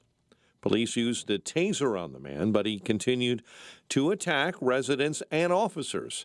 An officer was then forced to shoot the man, who later died at a nearby hospital. Former Chicago Alderman Daniel Solis set to be cross-examined today by the defense in Michael Madigan's racketeering trial.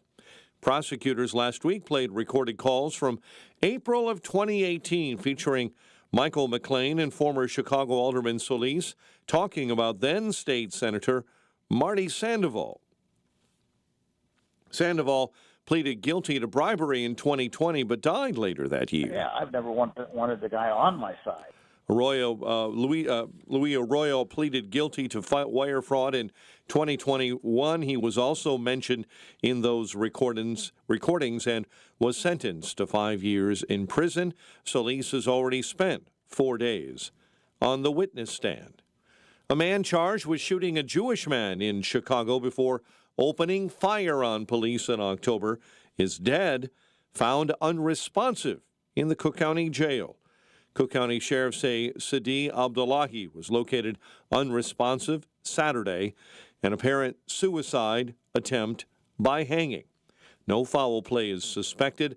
Abdullahi faced numerous charges after police say he shot the victim walking to synagogue in West Rogers Park. The Blackhawks surrender 3 goals in the third of a 6-3 loss to the Blue Jackets at the United Center. Hawks visit Toronto later on tonight. Bulls host Brooklyn tonight after a rough Friday night loss to the Celtics. The news, a service of Balance of Nature, fruits and veggies in a capsule. Order online at balanceofnature.com. Use coupon code Chicago to save 35% as a preferred customer. Hurry, offer ends soon. A check of traffic and weather on the way next on AM 560. It's a time to give thanks for all the good things in your life. To give thanks for all the people in your life that make it better. This weekend, we're thankful for you. And we know you have a lot of choices. We want to say thanks for choosing us. We're also thankful for strong buttons after that Thanksgiving meal. But that's another story. Hey, thanks for choosing us. And happy Thanksgiving. AM 560, The Answer. This is Carol Platt-Liebau for townhall.com. Many illegal immigrants are here because they've claimed asylum. Here's how it works. If migrants claim to be afraid to go back to their country because of their race, religion, nationality, or politics, the U.S. lets them stay to pursue an asylum application. Just saying the word asylum is enough to enter our country. A hearing on the claim may not happen for years, and even if asylum isn't granted, migrants are rarely removed. The real question is whether the migrants' stated fears of persecution are true. But the federal government found that 86% of those claiming asylum here in America weren't legitimate. And in Sweden, researchers found that 80% of asylum seekers actually vacationed in their home countries. There's nothing wrong with seeking a better life in a new country, but it needs to be done legally and honestly. I'm Carol Platt-Liebau. Hey everyone, it's Ted from Consumer Cellular, the guy in the orange sweater, and this is your wake-up call. If you're paying too much for wireless service, you don't have to keep having that nightmare. Consumer Cellular has the same fast, reliable coverage as the leading carriers for less. And for a limited time, new customers receive their second month free when they sign up and use promo code SECONDFREE by January 26th. So why keep spending more than you have to? Seriously, wake up and call 1-888-FREEDOM or visit consumercellular.com. Taxes, fees, and other third-party charges will apply. See website for additional details. Police officer and K-9 handler Jacob Russell Chaffins was fatally shot while attempting to serve warrants for domestic violence offenses. And thanks to friends like you and your generosity, the Tunnel to Towers Foundation gave the Chaffins family the gift of a mortgage-free home. There's so much more to do and to say thank you to our nation's heroes and their families for their immense sacrifices, all for us. Donate $11 a month. Go to their website, the letter T, the number 2, the letter T.org. Balance of Nature supplements, changing the world, one life at a time. I'm Rick. I'm in the best shape of my life. I play a lot of golf. I work out and ride my bike. I'm 63 and I can still almost hit a golf ball 300 yards. I mean, when I'm in the gym, I can do 90-pound dumbbells. That's what I did when I was young. As long as I'm living, I'll keep taking my Balance of Nature because it makes a big difference. Everything about your product is 100%. I look forward to it. I'll put it that way. I'm 71 years old. Balance of Nature is the absolute best product. I love your product. And you guys, when I call you on the phone, you're the best. So I'm very grateful. Happy Cyber Monday. Don't miss your chance to score unbeatable savings with our exclusive one-day-only Cyber Monday deal. Go to balanceofnature.com and get 50% off your first preferred set with free shipping and our money-back guarantee as a new preferred customer by using discount code CHICAGO. 7:08, let's get an update on the roads. Team Hochberg Traffic Center time. Delivered to you by Quick Delivery Service. Visit quickdelivery.com when you need same-day delivery of your routes. Ground delivery when you need it from safe, licensed professionals. Go to quickdelivery.com now to schedule your delivery. It's almost an hour right now, 55 minutes we'll call it. Kennedy inbound, O'Hare into the Burns Circle interchange. Eichen, accident left shoulder on 290 inbound right at Austin. Delays on the Dan Ryan from an earlier accident inbound at Roosevelt. Right now 23 minutes into the Burns Circle interchange. Jane Addams already jamming up eastbound between Mannheim and the Tri-State. Chicago's Morning Answer with Dan and Amy continues next. Now, your official Chicagoland weather forecast. Here's AccuWeather's Steve Williams. Cold day today, times of clouds and sun. Our high today only 30. It'll be clear and cold tonight, low 22. Partly sunny for tomorrow, the high 32. Clouds and windy for Wednesday, high Wednesday afternoon 39. I'm Steve Williams on AM 560, The Answer. 14 at O'Hare, 10 in Morris, and 17 Lakefront. Your next news update is at 7:30. Chicago's Morning Answer continues next on AM 560, The Answer. This hourly segment is brought to you by Health Quest Radio with Dr. David Kolbaba. Saturday mornings at 11. Visit healthquestradio.com. Now, from the Signature Bank Studios, this is Chicago's Morning Answer with Dan Proft and Amy Jacobson on AM 560. The Answer.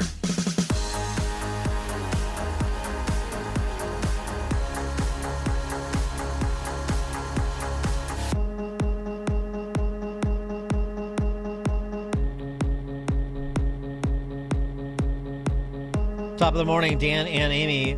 Jake from State Department, who is a diplomat in the same way that Jake from State Farm is an insurance agent. Jake. He was on this week, talking about Ukraine and explaining to Jonathan Karl that, the Biden administration is going to take whatever's it nailed down and ship it off to Ukraine in the last 50 days. What are you telling your Ukrainian counterparts about American support in 51 days after Biden leaves office? Well, first, what I'm saying is we are going to do everything in our power for these 50 days to get Ukraine all the tools we possibly can to strengthen their position on the battlefield so that they'll be stronger at the negotiating table. And President Biden directed me to oversee a massive surge in the military equipment that we are delivering to Ukraine so that we have spent every dollar that Congress has appropriated to us by the time that President Biden leaves office. So that's first and foremost what we're focused on. And then I've encouraged the Ukrainian team to engage the incoming team as well as to engage all of our allies and partners because, again, on January 21st, the war in Ukraine doesn't just go away. Obviously, the new team will have its own policy, its own approach, and I can't speak to that. But what I can do is make sure that we put Ukraine in the best possible position when we hand off the baton. Wait a second. Could I follow up since Jonathan Carl? You can't speak to that. You were one of the purveyors of the Russian collusion hoax going back to 2016, weren't you, Jake? Oh, yeah. You can speak to it. I mean, you've been saying all along that Trump is a Manchurian candidate for Putin. Why stop now? Please continue. Anyway, just wanted to get one more from Jake in before he, disappears into academia somewhere after he leaves office with the big guy and Hunter. Related story. Alexander Vindman and Elon Musk are going back and forth. This is kind of interesting. Not the only man accused of being a Putin asset. I'm talking about Trump. Elon Musk, too. Vindman, who you might recall usurped the president's foreign policy making authority back in Trump 1.0, is accusing Musk of divulging state secrets to Vlad Putin, and that the real reason he supports Trump is because Putin ordered him to do so. Elon Musk firing back. Vindman is on the payroll of Ukrainian oligarchs and has committed treason against the United States, for which he will pay the appropriate penalty. Wow. The appropriate penalty for treason is, so it's getting more than a little chippy. Now, of course, because this is sort of a bad episode of Get Smart, you may recall that Vindman, Alexander, has an evil twin, or maybe he's the evil twin, or maybe they're both evil twins, named Eugene Vindman, who just somehow got elected to Congress in Virginia, and he's threatening Musk on behalf of his brother with a defamation suit. Yeah, well, I would say that if anybody's on the cusp of having to pay, maybe Elon Musk, because his comments are really false and defamatory, no basis in fact. And so I think he needs to dial back what he said. My brother served honorably in the Army. He's fought and bled on battlefields for this country. And every statement that Elon Musk has made is false. And so I think he needs to dial that back. Otherwise, he's the one in jeopardy of having to pay for defamation. Well, truth is an absolute defense of defamation. So, I guess we can find out if he's on the payroll. I'm sure Doge could if he's on the payroll of Ukrainian oligarchs. Just to add another wrinkle to this, it's getting almost to the point of farce here. Vlad Putin saying that Trump is smart and experienced, but and he says, I think he will find a solution to the Ukraine war, but he's not safe even now. Putin saying gangsters don't even do this in Russia. When criminal gangs fight, they don't touch children and women. Talking about Putin talking about Trump and his family, including his children, being subject to a weaponized legal system. So there's a little bit of Putin stirring the pot. Obviously, you can't take anything that a dictator like Putin says at face value. He's trying to advance his own interests. But to distill all of this swirl surrounding Russia and Ukraine, or maybe Keith Kellogg is the person that's going to distill it all. But we're pleased to be joined, as we are weekly, by Stephen Bucci, who served America for 3 decades as Army Special Forces officer and top Pentagon official, now a visiting fellow in the Heritage Foundation's Allison Center for Foreign Policy Studies. Stephen, thanks for joining us, as always. Oh, it's always my pleasure to be on the show. Thank you for having me back. You want to punt this to Keith Kellogg, or do you want to chime in on these various matters of Biden's last 50-day policy, Musk and Team Vindman going back and forth, Putin being very concerned about Trump's health and so forth? How does this all shake out, or is this just a lot of hot air? Well, I'll leave General Kellogg to be able to handle it. He's an old friend, and I worked for him in Iraq. he'll be able to handle it. But I'm happy to give my opinion on it. Mr. Vindman there, the chubby one with the Army uniform, it's irritating to me because I was a foreign area officer also. I did the same kind of job he did in general. I wasn't on the National Security Council staff, but I have to tell you, number one, people in his job, their title was director of Ukraine policy. First of all, they don't direct anybody. It's a one-person job. And in this case, he had made the decision that he was the one making policy for the United States of America, and that President Trump and everybody else were just the puppets whose strings he pulled. He made the decisions, and they were just supposed to execute it. And when Trump didn't do that, gee, big surprise, he's actually the President of the United States. Vindman thought, I better report this because this is an impeachable offense that he's doing something different than what I recommended in my statement paper that I gave to him before the phone call. That is so ludicrous, guys. It is beyond ridiculous. He was a junior lieutenant colonel, just been promoted.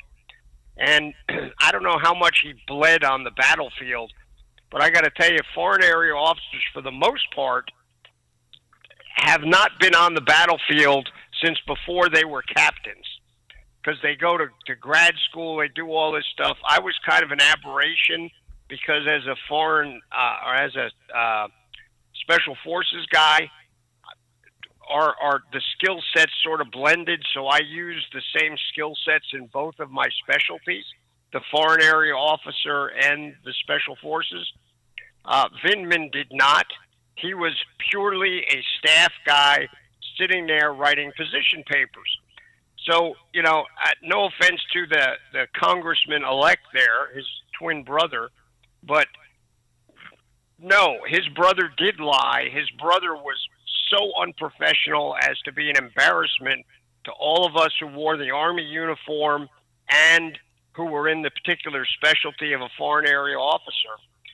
And I would say to him, you better watch what you say, bud, because you may think your brother's telling the truth and Elon Musk is lying, but Elon Musk has the money to do a defamation suit against Vindman, and I'd like to see Vindman's proof for the ridiculous act against Musk. That's just, he is walking into a gunfight, not even with a pocket knife, man. He's going in with a spoon. So I think he should just back away from that as much as he can. With regard to Sullivan, though, I got to tell you, I'm with you.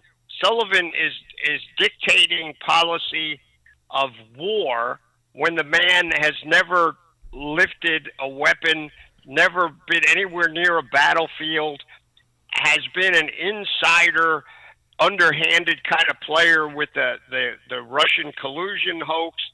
He is not the man who should be doing this. And it's sad, but they can do exactly what Sullivan just said in your clip he could do. They're going to do everything they can with the money that's already been appropriated to try and get, as much to Ukraine as they can. I don't think that's the way to do it. You're a lame duck now. You should back off and start to pass that baton so it goes smoothly on January 20th, not do a policy that's in complete opposition to what the guy coming in is going to do until you leave. That's just sour grapes and very, very disruptive.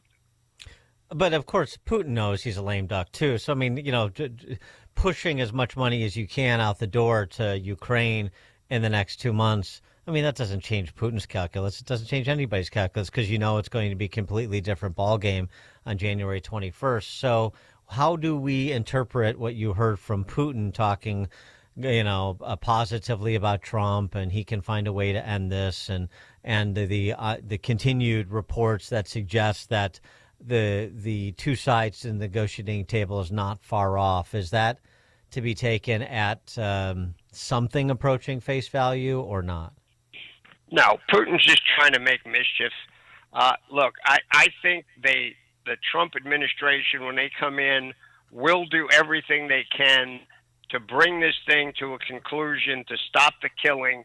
And it's probably not going to make the solution won't make Putin happy, and probably won't make Zelensky happy. But it'll probably bring an end to it in a way that's as close to a legitimate solution as we can get. I'm not sure what that is going to look like 100%. Putin certainly doesn't know what it's going to look like, but he is going to make as much mischief as he can. So discount what Putin says. Listen to the Trump people when they talk about it. And, Keith Kellogg is not a pushover. He's not somebody that's just going to roll over. He's certainly not a lover of Putin by any means. I think the policies with Trump's direction and then Keith Kellogg executing it, I think it's going to be in pretty good hands. I wanted to ask you about the U.S. brokered Israel-Hezbollah ceasefire deal. How do you think that's going? I'm pretty dubious about that. Hezbollah and Hamas both are not legitimate negotiating partners. They lie. They don't have a ton of control over their own people. I would be very surprised if this ceasefire lasts more than a week or so. But we'll see. I hope it lasts. But I really wish they had allowed the Israelis to really get in there and finish the job with Hezbollah, continue the finishing of the job with Hamas, so that when our new administration steps up, that the Israelis have finished the job. But the Biden administration dearly wants to stop them. They want to throw a bone to the Iranians yet again. And this administration, in my mind, is done. They should stop their stuff, hold what they got, and pass this off, because they are not being productive or protective of U.S. national interests, and certainly not of Israeli national interests. Well, if the ceasefire does hold, that may be bad news as well, in the sense, and this is from our conversation with Leo Leibowitz from Tablet back on Wednesday before Thanksgiving, because it provides Hezbollah time it needs to sort of reconstitute itself after its senior leadership got decapitated by Israel. So the argument that he made is this is exactly what Hezbollah is looking for, some time to reorganize, and rather than, as you were just saying, go in and Israel to go in and finish the job. Yeah, I would concur with that. My only twist on it would be what I mentioned is I don't think Hezbollah is going to be able to stop themselves from shooting more rockets. And once they start to do that, the Israelis are going to go, okay, fine, ceasefire's over, let's go for it. But at least then the Israelis will say, look, we tried, we listened to you guys again against our better judgment, we're done with that, and just move out. It just annoys me that this has been our administration, the Trump or the Biden administration, is still trying to hamstring Benjamin Netanyahu as he pursues the destruction, rightfully, of Hezbollah and Hamas. What about Trump's newly announced Middle East advisor, Mossad Boulos, who also happens to be Tiffany Trump's father-in-law? He's a successful Lebanese-American businessman. He's been involved in politics in Lebanon previously. Do you have any particular perspective on his addition to the team? Interestingly, I know there's some people out there who don't like him, think he's a bad guy, and they're like, oh, gosh, he's related to him. Yeah, he trusts him. And I have seen people able to operate in the Middle East based solely on their previous civilian business connections. The guy who was the comptroller for the Department of Defense, a fellow named Dov Zakheim, actually a rabbi from New York City, also a businessman and a lawyer. And he was the money guy. So when the war on terror started, he was the one trying to get all these countries to contribute money to the effort. And I asked him, I said, sir, how the heck did you, nice Jewish boy from New York, get to know all these, Muslim potentates all over the world? He said, Booch, we're doing work. We're doing business together. There's no problem between Jews and Arabs. There's only problems when you do politics. Because I'm talking money to them, so it's business. So having someone like Tiffany Trump's father-in-law might be a wonderful addition to the Trump administration because he's going to have connections nobody who spent all their time in the Washington think tank academic realm will ever have. That's a good point. Speaking of the Middle East, continue to speak on that. The situation in Aleppo and Syria generally, is there a real possibility that Assad's regime could collapse? And if that's possible, then what would the implications be? Certainly, there's a real possibility of it. There's definitely not a guarantee of it. Look, Assad is a horrible guy. I remember when he came to power, when his dad died, and everybody thought, oh, he's the enlightened, educated one. This is going to be such an improvement. And he turned out to be a complete disaster. He's probably worse than his father. The father was an old-fashioned thug. Bashir is like a 2024 thug. He uses the engines of the state to do it, not just a bunch of guys with pliers pulling out thumbnails and stuff. So the problem with Syria is almost everybody there are bad guys. So if they get rid of Bashir al-Assad, we don't have any particular guarantee that somebody better is going to step in, and there's a high likelihood that it could be somebody worse. Saying that, I'm not saying let's leave Bashir al-Assad in. I think he should go straight to hell where he belongs. But we do need to then go in with eyes open and understand that, okay, there's somebody new. Now we got to make sure we play that game smartly so that we have as much influence over whoever steps in as possible. But anybody who thinks, it's all going to be flowers and unicorns once Assad is gone doesn't understand the landscape there in Syria. Stephen Bucci served America for 3 decades as Army Special Forces officer and top Pentagon official, now a visiting fellow in the Heritage Foundation's Allison Center for Foreign Policy Studies. Stephen, thank you as always. It's my pleasure. Thanks for having me back, and we'll talk to you next week. Okay, thank you. And he joined us on our turnkey.pro answer line. This is Chicago's Morning Answer. Santa's coming to town. Oh, my God. On AM 560. Santa here? I know him. The Answer. The following is not an actor, but a real-life story from Trinity Debt Management. My debt problem started probably about 2016. I needed my life to change financially. I called Trinity, and I ended up joining based on high credit card bills and high interest rate. And my counselor at Trinity has been great, and Trinity has been helping me to get on the right path of paying off these credit card bills, bringing down the interest rate. They have consolidated my bills into one low monthly payment. And now I am finally getting out of credit card debt. So I just want to say thank you, Trinity, for showing me a better and greater path. If you're in debt and you need help, call Trinity at 1-800-990-6976. My name is Sharon, and soon I will be debt-free for keeps. 1-800-990-6976. All right, once again, our Food for the Poor campaign is underway as we help to provide life-saving food to children in Latin America and the Caribbean. During this season of economic decline, unemployment, and rising food costs, you know what I'm talking about, millions of children and their families are suffering. They simply don't know where their next meal will come from. And this can lead to sickness, disease, and ultimately starvation. That's why we're partnering with Food for the Poor. And, I know there's a lot of competition for your philanthropic or charitable dollar during the holidays and just generally speaking. One of the things I would say about Food for the Poor is just this is an organization you're going to be proud to be associated with because of the 40 years of work they've done around the world, more than a dozen countries. They've fed millions of people, provided more than $15 billion in aid, always and done so in a way that is impeccable. I mean, integrity is, I think, a watchword here. 90% plus of all money raised goes directly to the beneficiaries.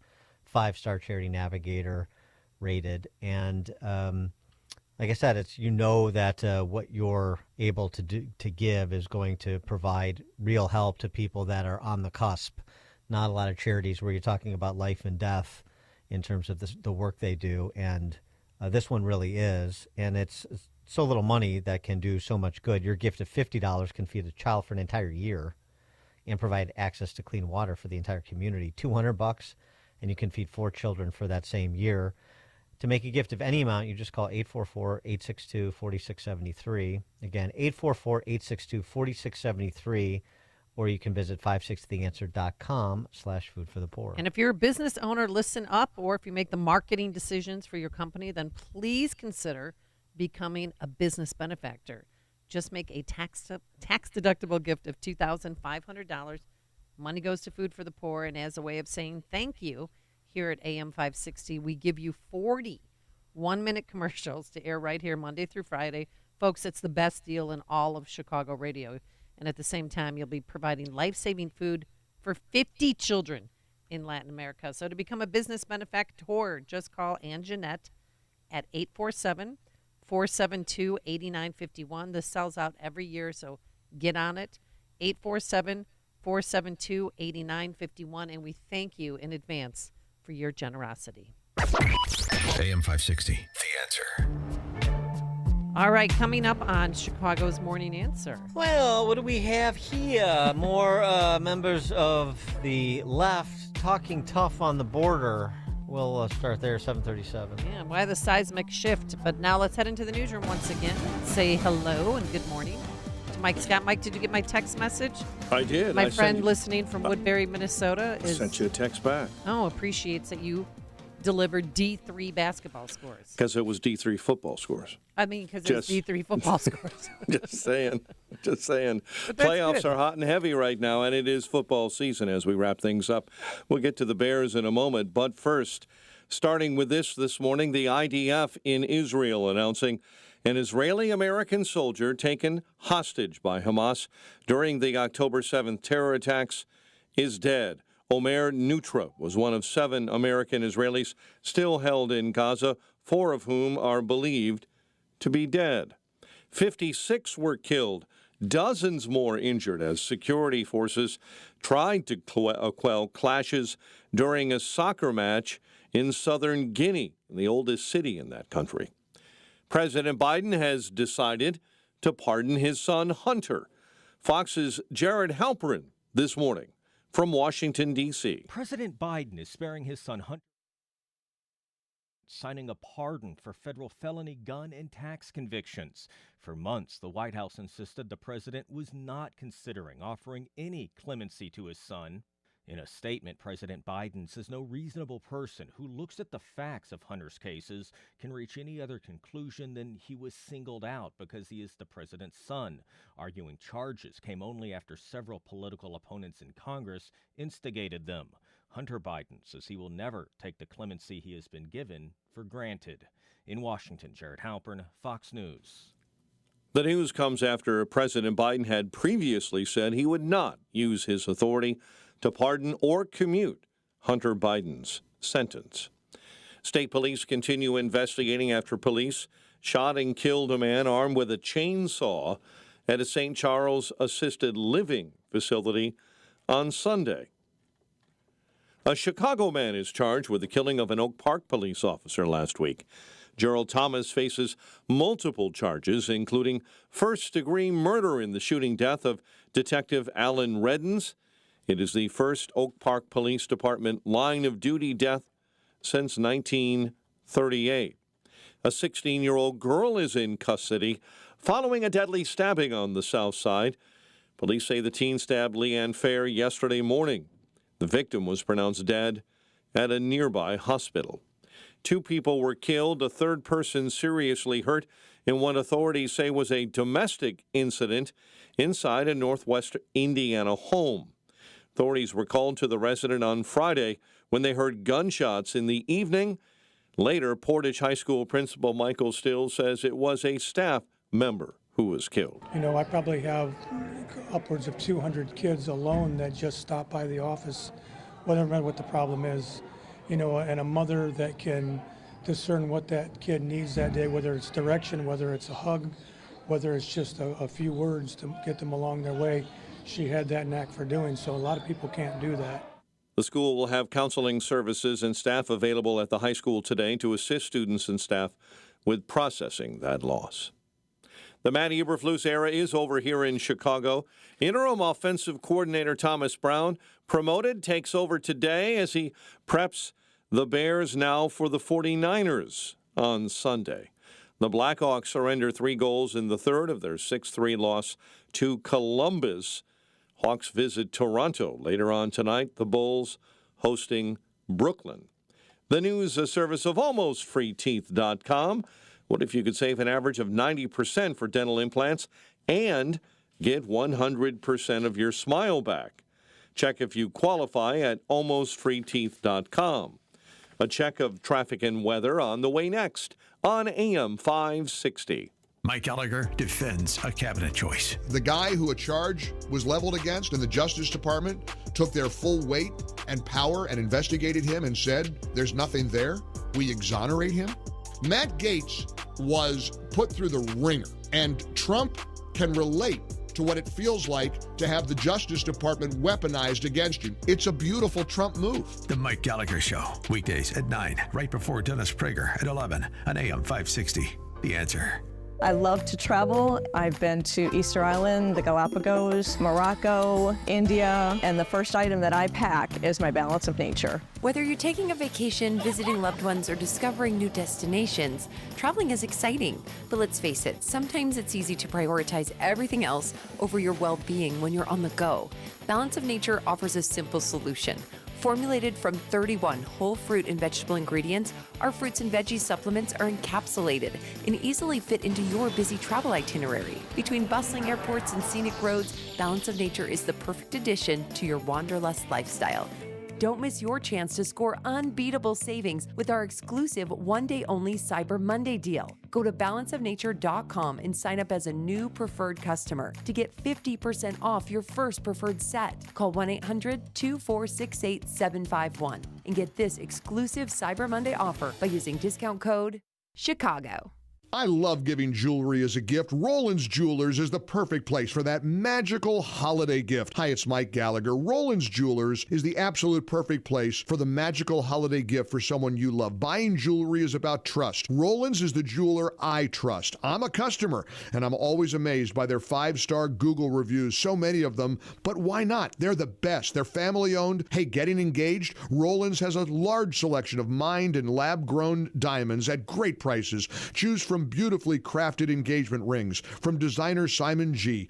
or Italian designer Roberto Coin, offering stunning diamond pendants and earrings. How about a Tag Heuer watch with cutting-edge technology? I love mine from Roland's. I continue to be impressed at how expertly trained their staff is. Visit Roland's Jewelers in downtown Libertyville or RolandsJewelers.com. That's Roland's, ROLLANDS, Roland's Jewelers, a family-owned jeweler you can trust, just like I do. As a business owner, do you have a strategy for exiting your business? Most business owners don't. Studies done by the Exit Planning Institute show 75% of business owners who don't have an exit plan are dissatisfied with their exit, and 80% of businesses put to market never sell.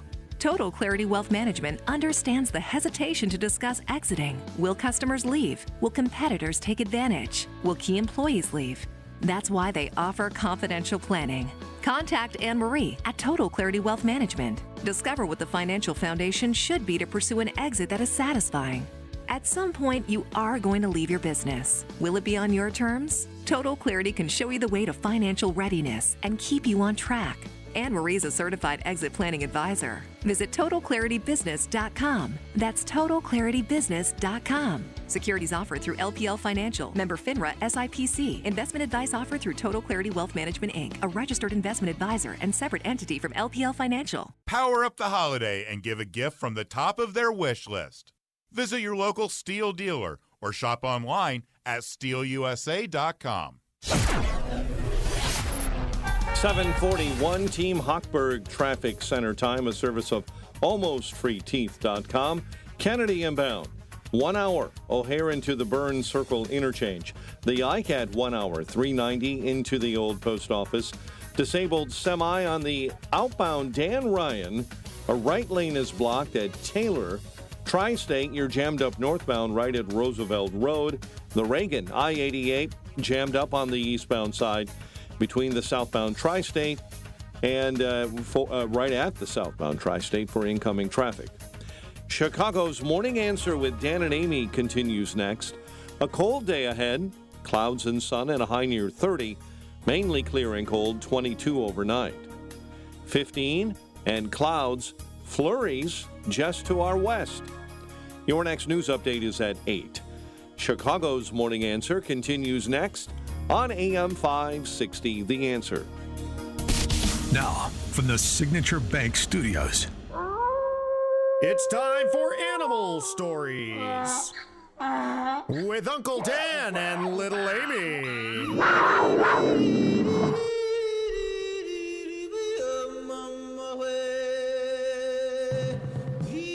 We're talking a lot about accountability and reckonings after Trump's election on November 5th when it comes to FBI, Department of Justice.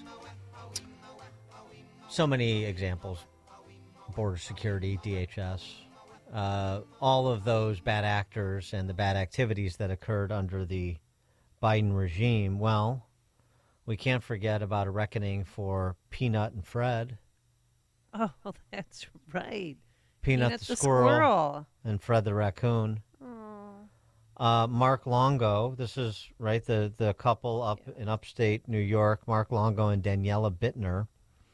They filed a notice of claim against the state of New York saying that the Department of Environmental Conservation, which raided their place on October 30th and killed Peanut and Fred, abused their power.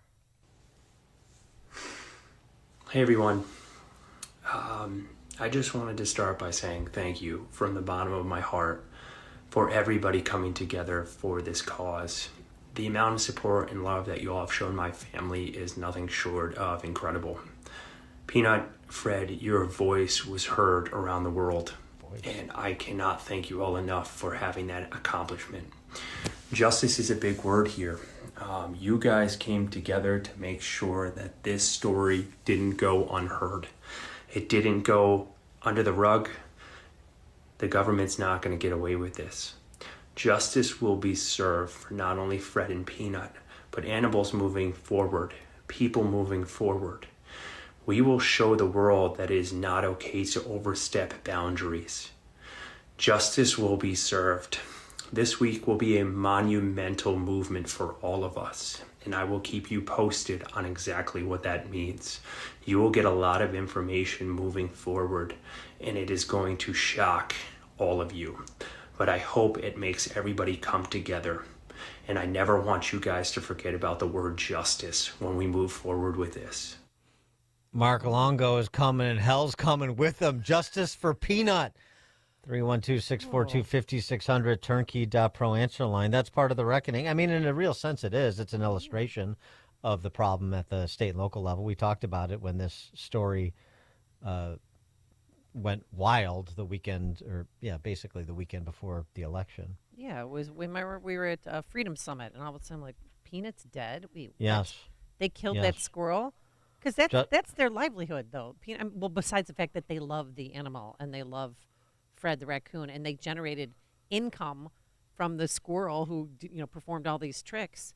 Well, they had an animal sanctuary up there, but that he was an internet sensation, right? Yeah, so that's because of his popularity, it generated income to save other animals that are on their farm. We're going to blow this thing wide open, says Mark Longo, and take some people in New York's DEC down. Justice for Peanut. So the state claimed they put Peanut down after he bit an agent during the raid, sparking the need for tests. But the couple, Mark and Daniela, the excuse to kill these animals regarding rabies or any fear or threat of rabies was unfounded, irrational, illogical, unjustified, and unavailing. Neither Peanut nor Fred exhibited any signs of rabies, something which should have been abundantly clear had the DEC bothered to look at the couple's social media pages. It is further submitted that even if a risk did in fact exist, which is near impossible and disputed, that allegedly trained DEC agents and other respondents' agents should have known how to physically handle wild or other animals without getting bitten.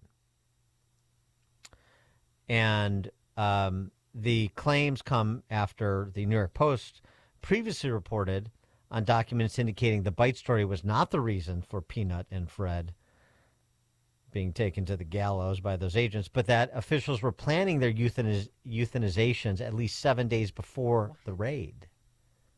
Why? Mm-hmm. And they also, too, I mean, just in terms of like this, well, we talked about this at the time, but to refresh recollections here, the idea, well, did they have the necessary permits and so on and so forth? The couple said they had followed all the state regulations to allow for their annual sanctuary operation. They were legal companion animals. Peanut's Freedom Farm. We're in the process of obtaining the final permitting to allow the squirrel to live indoors in their home. And they were never given a chance to make their case or the case on behalf of their animals in the court of law. And they argue the agents acted outside of their warrant by taking the animals without indicating their plans to kill them. And remember, they were like pulled out of the house. They were detained, not allowed to go back in the house. It was all over the top, it seemed to me. And then they asked for Daniela's immigration papers and all this stuff. I mean, it just got crazy quickly, you know.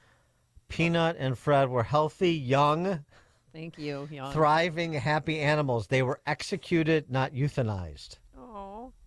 Did By we the find way, out how they were taken down, though? Or do we not want to know? I don't know. Peanut and Fred were both tested for rabies and both came up negative. Of course. In support of the Longo's claim. Well, seeking damages from the state but did not specify a value, insisting the full extent of claimant's injuries and damages is unknown at the time and continues to accrue. Well, you can't put a price on Peanut and Fred's companionship. Well, I'm sure a trial lawyer can put a price on it, but yeah, I expect it will be a big number. But so they're battling back against the state in upstate New York. Good for them. On behalf of Peanut and Fred. Yeah. I miss Peanut. You miss him? Well, I mean, he would wear those like, cute little cowboy hats. And mm-hmm. Did you know of Peanut's existence before October 30th? No, I actually did. My sister hates squirrels, so we knew about Peanut actually. Yes. Your sister hates squirrels, which is you can why harass you knew. her with stories of Peanut. Oh, I see. know, I see. yeah. I see. Oh, okay. All right. But it's just, Well- it's an example of big government gone too far, obviously. But for them to confiscate them and then kill them makes no sense. Because what? Didn't a neighbor call and complain? Some Karen called up and said that she, they wanted them to check out this place and that they have, wild animals inside their house. I don't know. Wait, I mean, House that's looked that's pretty what clean to me. I think that's what was suspected, but I don't even know. I mean, it sounds like there was some plotting at this agency going on for some time. It all sounds a little weird to me. There's got to be something else going on. I don't know. I don't know, but I know that if you mess with people's animals, it's just watch the movie Red with Brian Cox. You just don't want to mess with people's animals. Watch the movie Pig with Nick Cage. Okay. You just people like their animals. I don't know why the state doesn't recognize that. You just don't want to mess with your Peanuts and your Freds.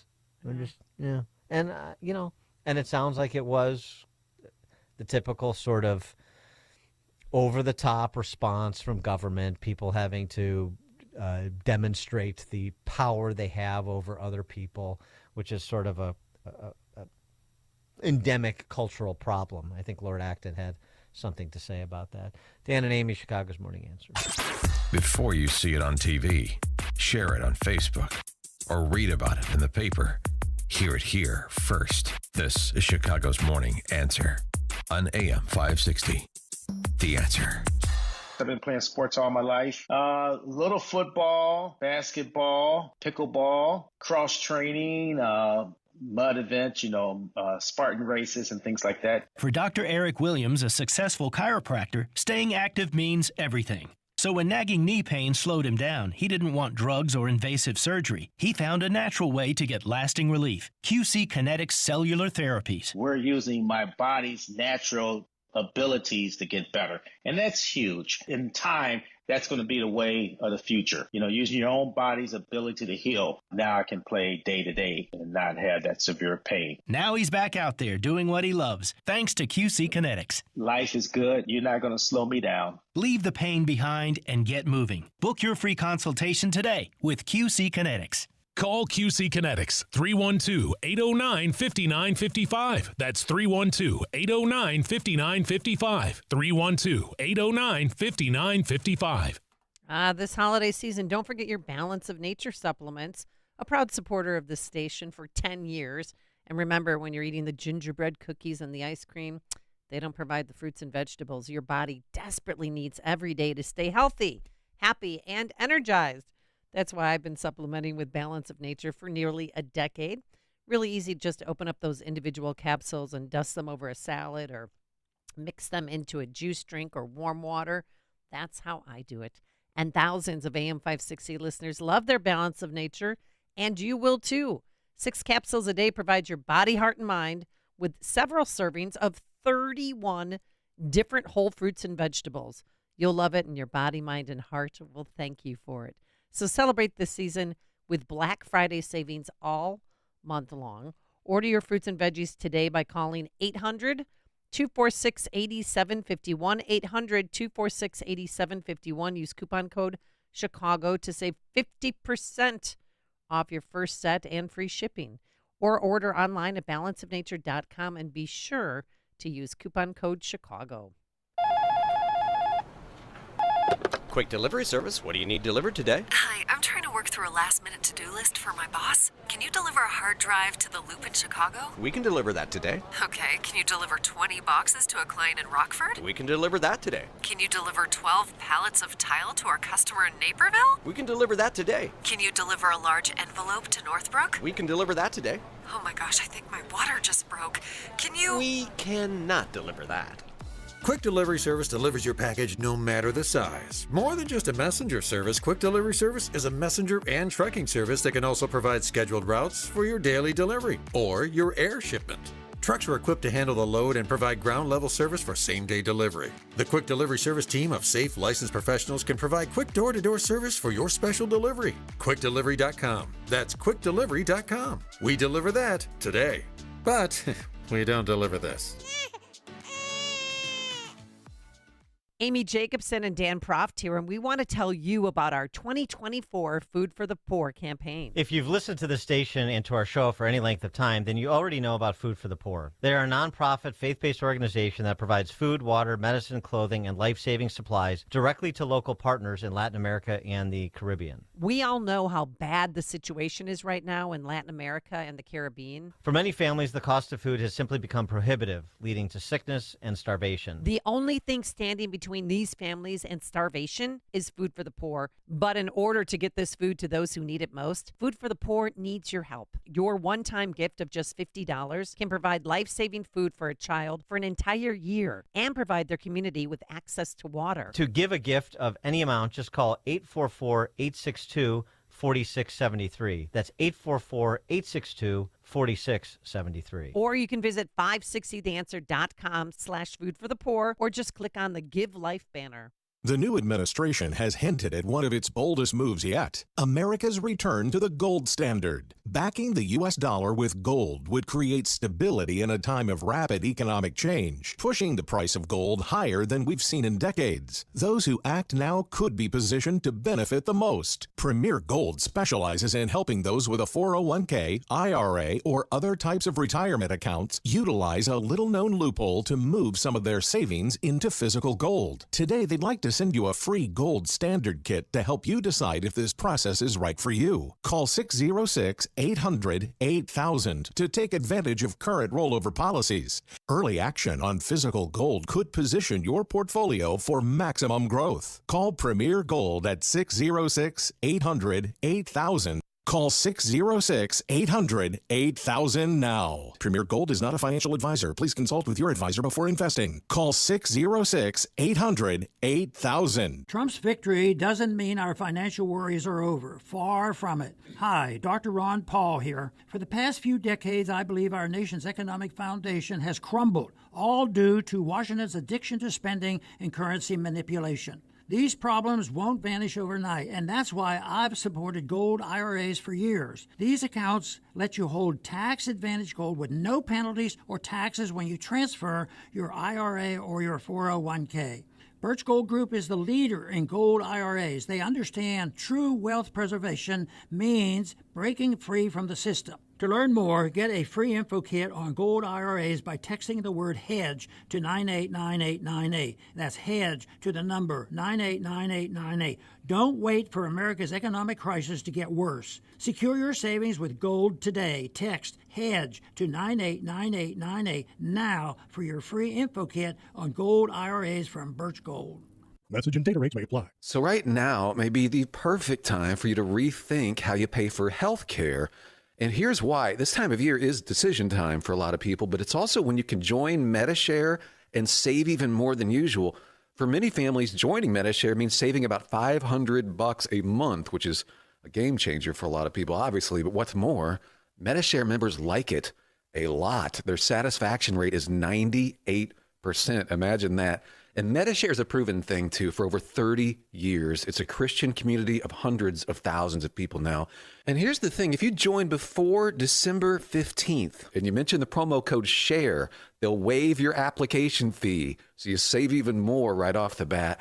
I'll give you the number here in a second, but just call and you'll get a price within 2 minutes. And again, the deadline is December 15th, so call now. You'll save even more. Here's the number. 844-41-BIBLE. That's 844-41-BIBLE. 844-41-BIBLE. AM 560, The Answer. Nice Thanksgiving story over the weekend. This is how most people actually get along in the real world when they're not bothered by politicians. Aurora mail carrier, a young man named Jalen Lockhart, and a 75-year-old resident named Guy Miller, who had a spill. This is what happened. Their Ring camera capturing the whole thing. Hello, post office. Guy's wife, Marcia, answering the door. Is there an older gentleman now that lives here? Yes. He fell down the road there. Jalen was filling in for another mail carrier, so he didn't know the Millers. Joining us tonight, Guy and Marcia Miller. So thankful for all that he did. It could have been so much worse if Jalen hadn't stopped. So we just want to say thank you. Jalen, the mail carrier, with us too.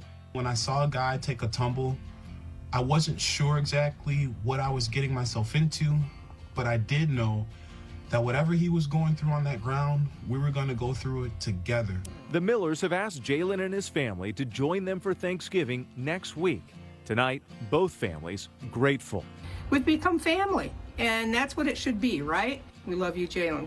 Thanks a lot. Thank you. Thank you. Bye-bye. Mm-hmm. Yeah. A young black man, Jalen Lockhart, the mail carrier, older honky couple, the Millers in Aurora, and they had Thanksgiving dinner together because Jalen acted as the Good Samaritan. It's nice. That's how most people actually behave, despite all the nonsense we get in the political arena. That's why I like the story. All right, coming up on Chicago's Morning Answer. At 8:08, we'll talk to Susan Crabtree. Have they stopped counting votes in California yet? It's 8 a.m. WIND Chicago. It's full and unconditional.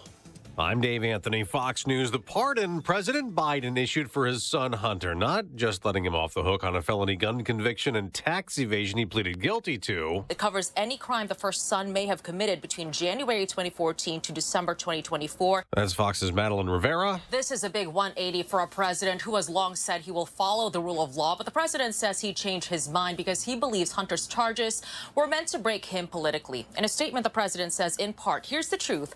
I believe in the justice justice system. But as I have wrestled with this, I also believe raw politics has infected this process. The president also wrote that no reasonable person who looks at the facts of Hunter's cases can reach any other conclusion than he was singled out because Hunter is the president's son, though President-elect Trump calls the pardon abuse and a miscarriage of justice, as House Republicans have spent years investigating Hunter Biden's overseas business dealings in an impeachment inquiry also probing the president. Congressman Pat Fallon tells Fox Business. He said, I never discussed business with my son, or I never met his associates, and then that was found to be a lie. And they said, well, I didn't benefit from it, and then that was found to be a lie. Well, it was just a loan. And then he lied to us repeatedly, saying that he wouldn't pardon Hunter. President-elect Trump's nominee to take over as Attorney General, Pam Bondi, will meet with Republican senators today after Trump over the weekend also nominated conservative Kash Patel to take over as the FBI director. Democratic Senator Chris Murphy opposes that, telling NBC's Meet the Press. Donald Trump told the American public during the campaign that he was going to turn the Department of Justice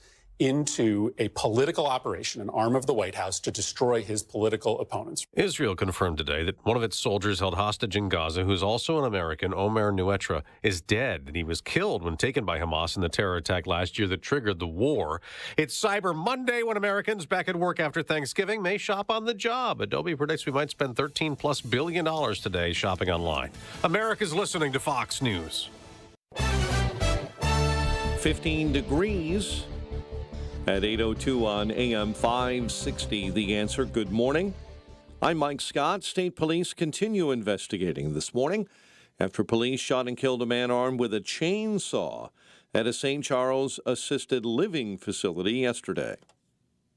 Neighborhood, we see a lot of people walking up and down, and boy, it's shocking. Police used a taser on the man at the River Grove Center of St. Charles, but he continued to threaten residents and officers. An officer was then forced to shoot the man, who died later at a nearby hospital. A Chicago man is charged with the killing of an Oak Park police officer last week. Gerald Thomas now faces multiple charges, including first-degree murder in the shooting death of Detective Alan Reddens. A man is charged with shooting a Jewish man in Chicago before opening fire on police. That man who fired on police in October is now dead after he was found unresponsive inside the Cook County Jail. Sheriff's office saying Sadi Abdullahi was located unresponsive in his cell Saturday after an apparent suicide attempt by hanging. He was later pronounced dead at a nearby hospital.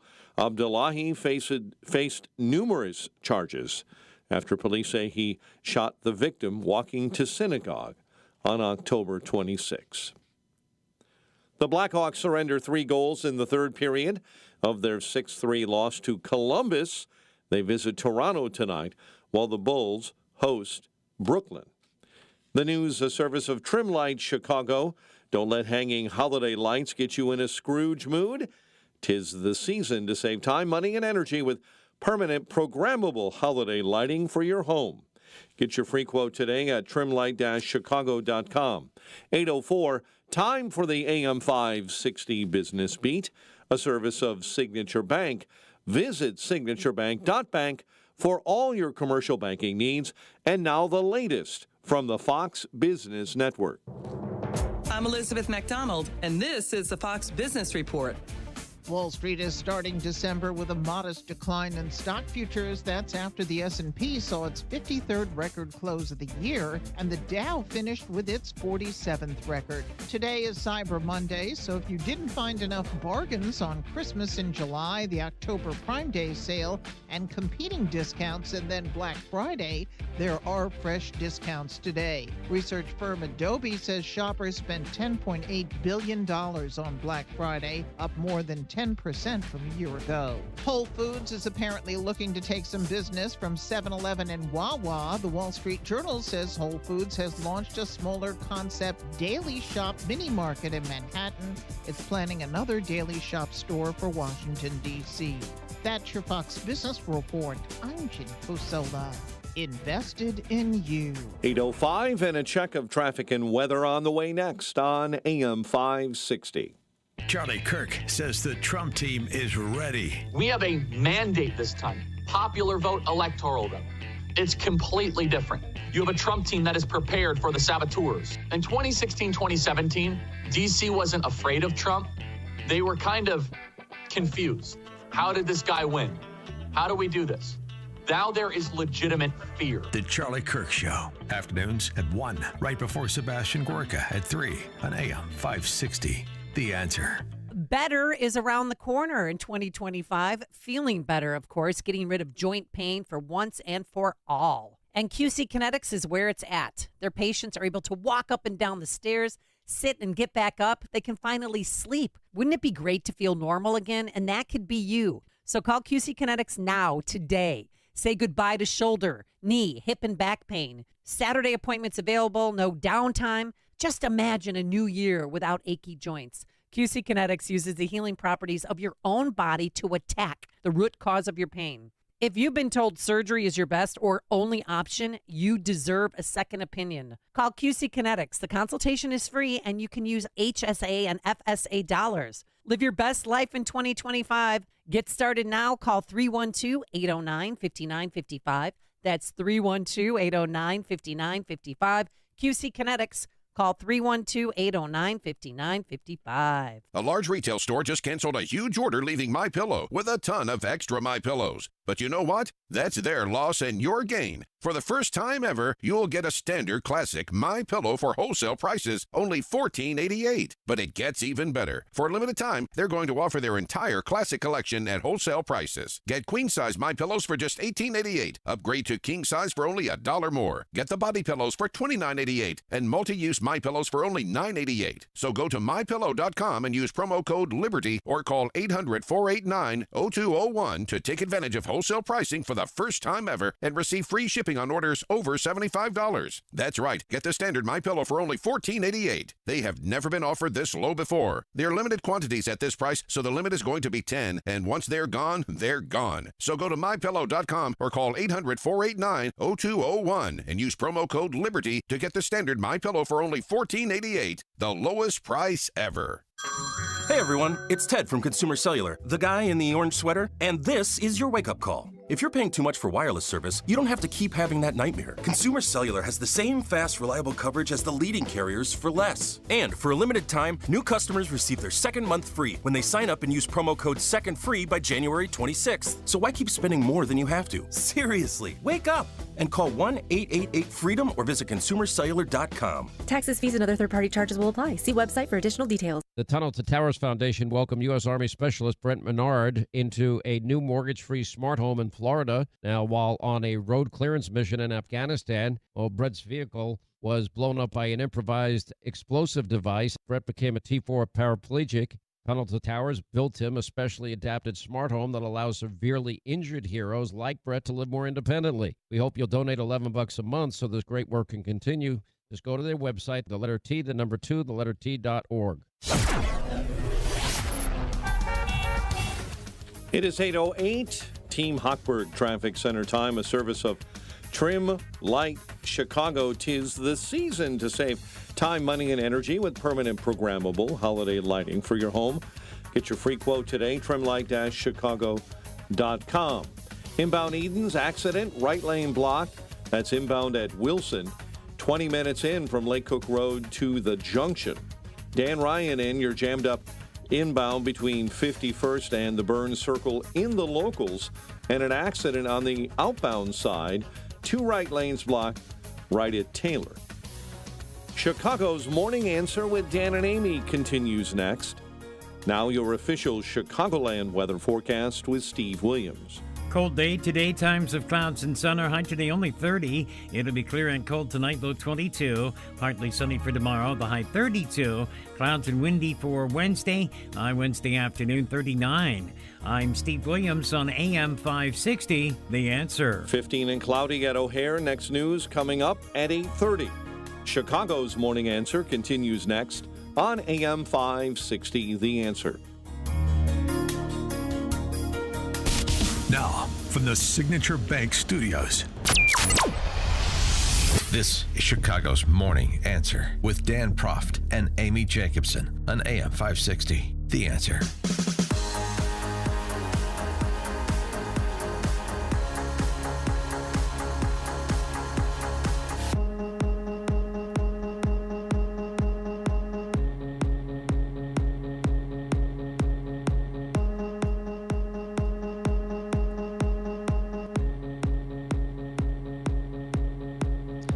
Top of the morning, Dan and Amy. Susan Crabtree reporting on the vote counting that was going on in California right into Thanksgiving. And why is that happening when Florida, a state approximating the population of California, can get all its votes, all its ballots counted in about 3 or 4 hours? Well, one of the things is the California legislature continues to extend the time for voting, continues to add layers of regulations that provide for people to come in and cure their ballot if there's a missing or questionable signature. This year, the California legislature, writes Crabtree, extend the time voters must respond to the notice and return the signed form to December 1st. And, Republicans are in the super minority in that position. It's an issue in California, states like California and New York, even if they're dominated by the Dems, because unlike Illinois, they have competitive congressional races. Oh, and by the way, the Republicans in the House are looking at the smallest majority in almost a century. So these races, like that Steele race that went against Steele after weeks of counting, are critically important, not just to those individual seats, but to the larger balance of power in D.C. For more on this and other topics, pleased to be joined by Susan Crabtree. She's the RealClearPolitics.com's national political correspondent. Susan, thanks for joining us. Appreciate it.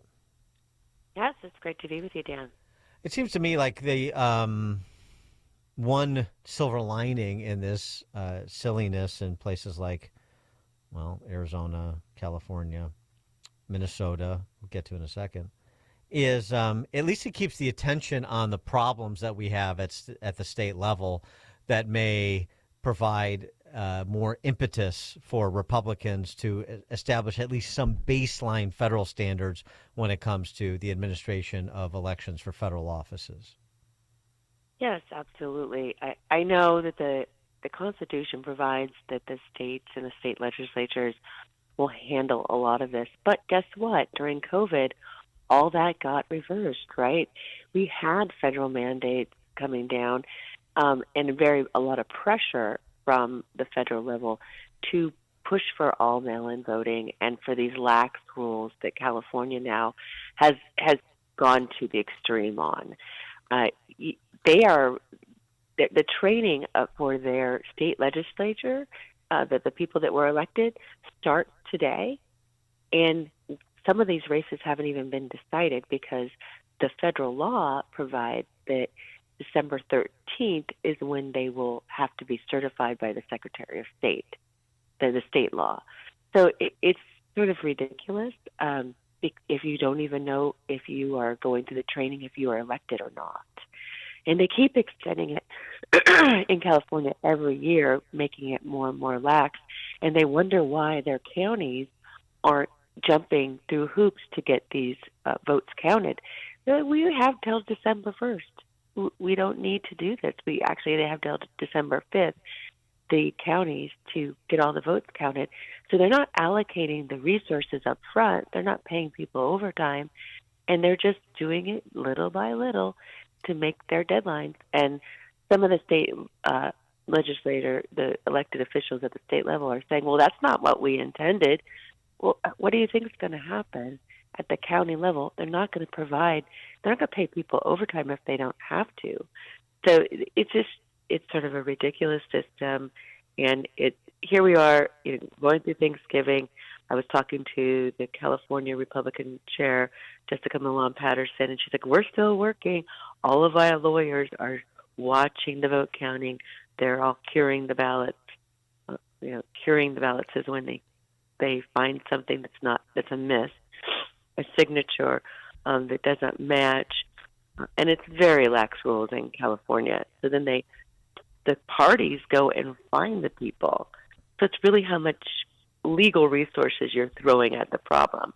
Yeah, we saw one of Nancy Pelosi's daughters was posting videos about her running around curing ballots. Absolutely. Yes, she's in charge of the Democratic Curing Ballots initiative. I mean, that's what's going on here. Is it really fair if it's really all decided by the lawyers and the people, how much resources you can throw at the curing issue? Well, and it's also too. It's like that they'll make the argument. Well, the extended time provides more accuracy and quality control, and yet what we find is just the opposite. In Minnesota, this was last week.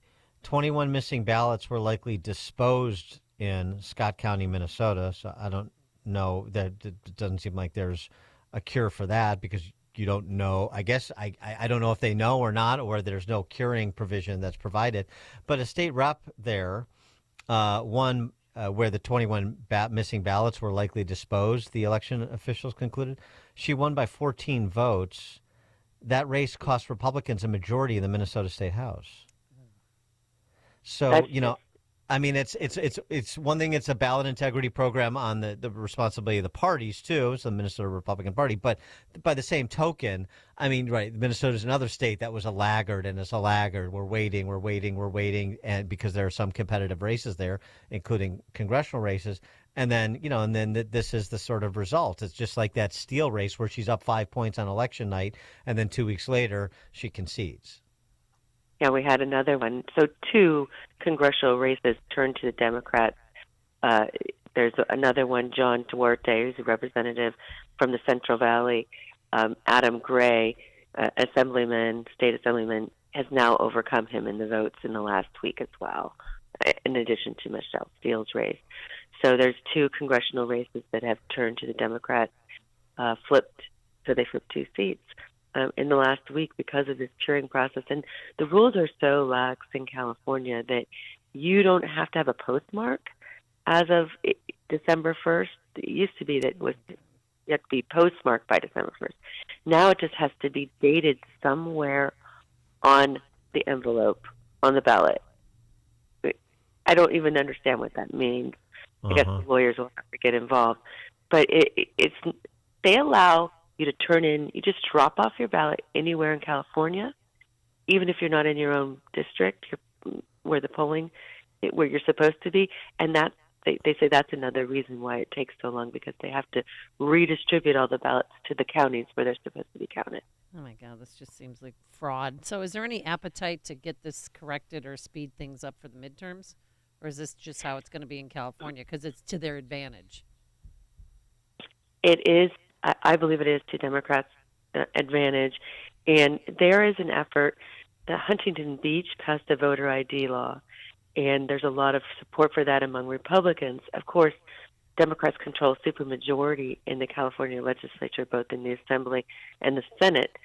So, but they are challenging that in court, and they did win their initial appeal. Rob Bonta, the Attorney General in California, immediately after Huntington Beach passed the voter ID law, they went in and challenged it in court, the Attorney General. And this is common for the Attorney General. He does this a lot to local issues, including the parental notification laws passed by local school boards. That's how heavy-handed the California state government is. But they did win their first case in court, Huntington Beach. So a lot of the Republicans are hoping that it's a good sign, but it could go all the way to the Supreme Court on this voter ID law, which is, you have to get a pack of cigarettes in California. You have to pull out your ID, your driver's license. So, it's a big issue across the country whether you should have to have an ID to vote. I remember in Virginia, I lived in Virginia, you had to provide some sort of identification, and they checked off your name to give you a ballot. Here in California, it's mostly you get your ballot in the mail, and then you just go drop it off, and they don't ask for anything. But can you check your ballot? Yeah. I mean, because I do recall my friend in California saying that she would go online to see where her ballot is. Is that true? You can, yes, you can, and they do have a tracking system for the custody of the ballot. But it's really, I wanted to go vote in person, and voting in person is virtually the same. There's no check. They just take your ballot. There's no, who are you, where, none of that. And And in Might as Scott well County, just put it in the mail. yeah, and in Scott County, Minnesota, you can watch your ballot be discarded in a garbage can. So that's fun. And there was something stolen in the Michelle Steele's district. There was a report that that there was theft at a post office. So I have to look into that. But it was a California Globe report. But it doesn't instill confidence. We'll put it that way. Yeah, that's an understatement. I wanted to get your reaction to this other news about nominees for cabinet posts in the Trump administration being threatened. Lee Zeldin, former New York City congressman, the EPA nominee. Pipe bomb was threat targeting me and my family at our home today, was sent in with a pro-Palestinian themed message. My family and I were not at home at the time and are safe. We're working with law enforcement to learn more as the situation develops. Tom Homan, unsurprisingly, has been the subject to death threats as well. He's taking it a little bit more seriously now than he was previously. Here's what Homan had to say when asked about that on Fox. I'll be honest with you, I have not taken it serious up to this point. Now that I know what's happened in the last 24 hours, I will take it a little more serious. But look, I've been dealing with this when I was the ICE director in the first administration. I had numerous death threats. And I had a security detail with me all the time. Even after I retired, the death threats continued. And even after I retired as the ICE director, I had U.S. Marshals protection for a long time to protect me and my family. And what doesn't help is all the negative press around the president and people he's putting in his cabinet. Me, I'm not in the cabinet, but, I've read numerous hit pieces on me. I'm a racist and I'm the father of family separation, all this other stuff. So the hate media doesn't help at all because there are some nuts out there that will take advantage. So that doesn't help. And I thought we're beyond that after the election's over, that we're going to get beyond that. But, I will now start taking a little more serious after I just heard what's happened the last 24 hours. Up to that point, I was the attitude that if I'm not home, my family's not home. And they're not home right now, but when I return home, I'm going to bring them home. But I was of the attitude lately that if you want some, come get some. Because, I've been through this many, many times. And but again, what I've learned today, I'll start taking a little more serious. I do like the default position of if you want some, come get some. But the I guess the number of death threats and the number of people targeted with those threats is something that's rising to the level that Tom Homan is taking it more seriously. So clearly, Lee Zeldin as well. Is this an area where Secret Service has a role to play and some questions to answer? Absolutely. It's unfortunate because the Secret Service keeps taking on more and more responsibility. They have more protectees every year than they ever have. And they, as you know, as I've reported extensively on, their training, their standards, their even how often they practice at the range is going down. The DEA hiring policies and priorities of the Biden administration and of the former director Kimberly Cheadle, and I believe Ron Rowe, the acting director, has continued that, is really hurting the Secret Service. I'm working on a story right now about there's been several suicides in recent weeks in the Secret Service ranks, and they don't do a mental health test before they hire. This, I think, putting additional burdens on the Marshal Service, on the Department of Homeland Security, and the Secret Service is going to be a problem right now because those agencies have woke leaders that have imposed these lowering of these standards. It used to be an elite agency, and all of the rank and file that I talk to are just begging for reform in the Secret Service, and they're encouraged that Donald Trump has won. But if their work continues to increase by the number of people facing threats, I don't think they're up to the task before the inauguration. I'm really concerned. I'm deeply concerned about this time before the inauguration. Is there a sense of who is on Trump's shortlist for Secret Service director and whether that person will be from the inside or outside? Yes, I've reported on two of the top names that were circulating are Dan Bongino, who, as you know, was a former Secret Service agent, and he had 11 years in the agency. Mm-hmm. And then, and then Donald Trump's top detail, the boss of his team, that are the closest to him and have accompanied him since he started his campaign. His name is Sean Curran. So those are the two top candidates. Now, Dan, I thought Dan would be the rank and file really liked Dan because he was his sort of outsider perspective, and they thought he would definitely bring reform because he's not going to. He has made a priority on his podcast of talking about the need for the Secret Service reforms and especially the DEI concerns that he has over those priorities. But he took his name. It appears he took his name out of the running last week the week before, when he said he prefers to be on the outside because politics is a dirty business. He had two tweets that he posted on X stating that. So there's other people in the mix. There's Tom Armas, who is a general in the Marines, and we have only had one general, we've only had one outsider in the Secret Service ever be appointed, and that's Tex Ailes, and Donald Trump appointed him during his time in office. So he's been pushed by the commandant of the Marines and a lot of the military side. He's a 9/11 hero. He went into the World Trade buildings and saved people when he was a Secret Service agent in New York. There's video of him rushing into the buildings and saving several people, carrying them out. And there are other people within the Secret Service who have retired that names are circulating as well. Billy Davis, who's his claim to fame, he's a very well-known Secret Service agent, very top caliber person. And he was also known he was a former Clemson football player. And then Jim Lewis, who was a former Delta Force before he joined the Secret Service. He's retired now.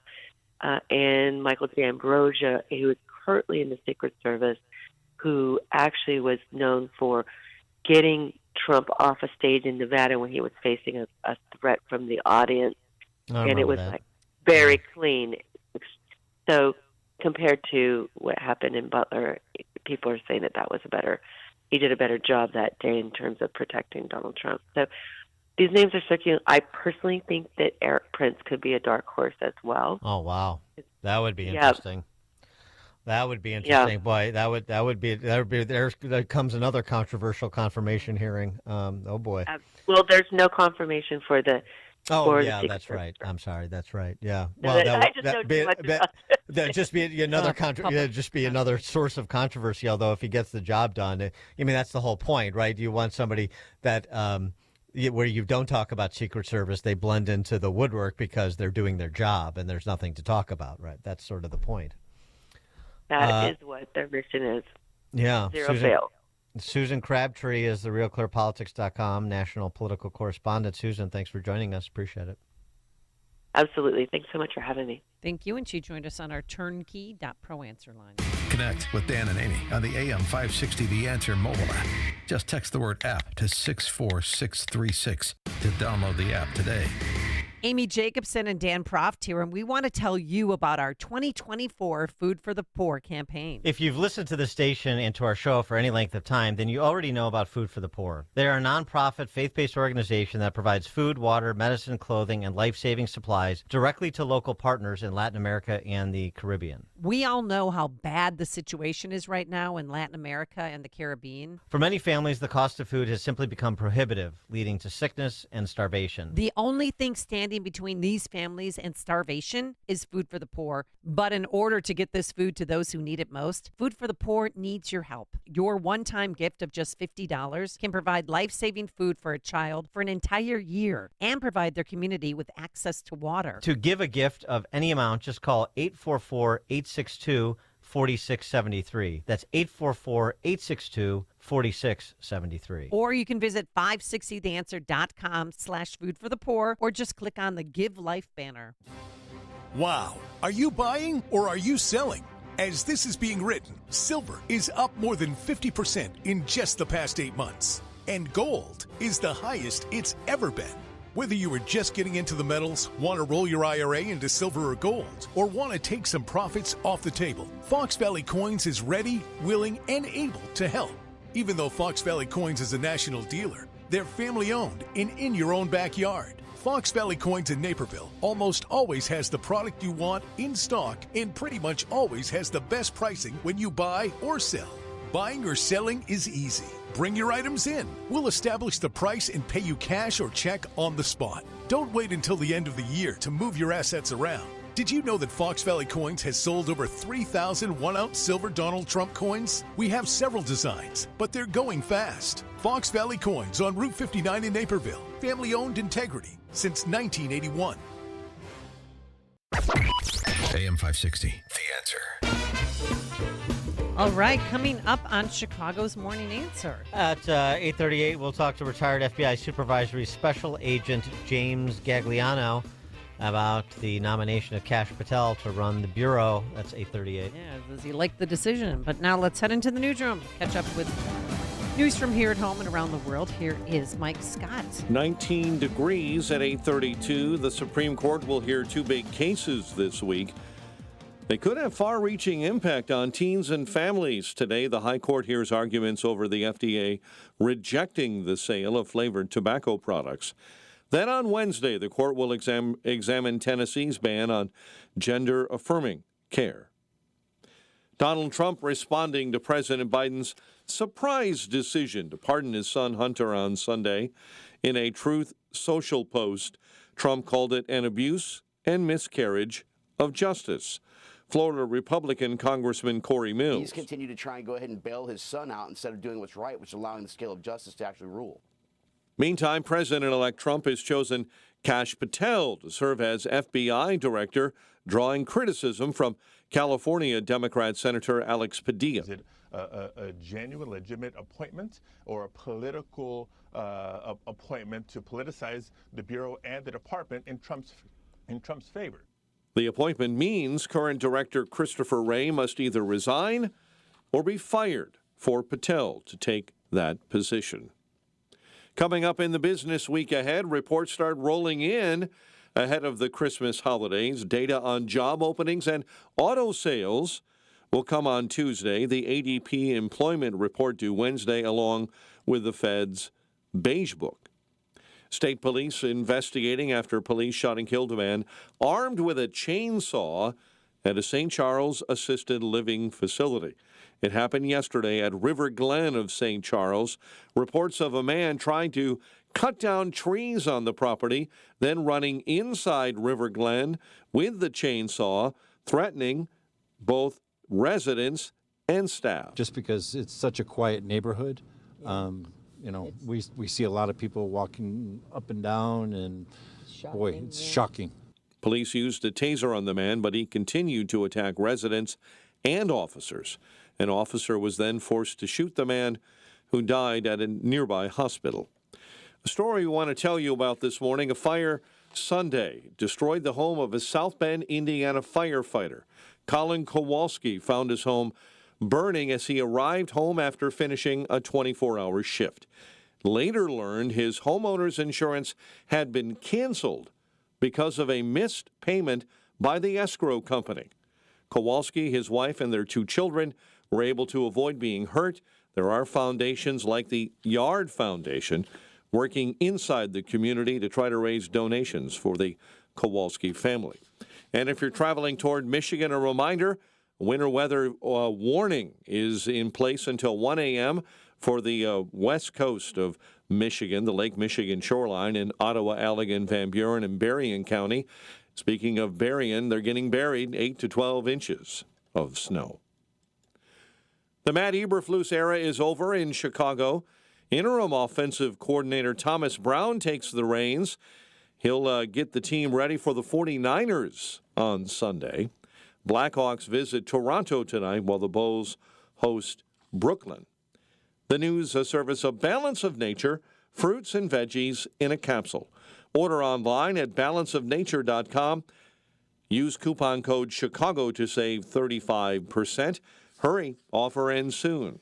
A check of traffic and weather on the way next on AM 560. Larry Elder sees a huge swing from Trump. Now, Trump has pledged to declare a national emergency for mass deportations, and the left is going absolutely crazy. Legal experts say they expect significant challenges to that. No kidding. The argument that Trump is making is that this is military because we are being invaded. So I think ultimately he's going to be vindicated. The Larry Elder Show, weeknights at 8, right before Sean Hannity at 10 on AM 560.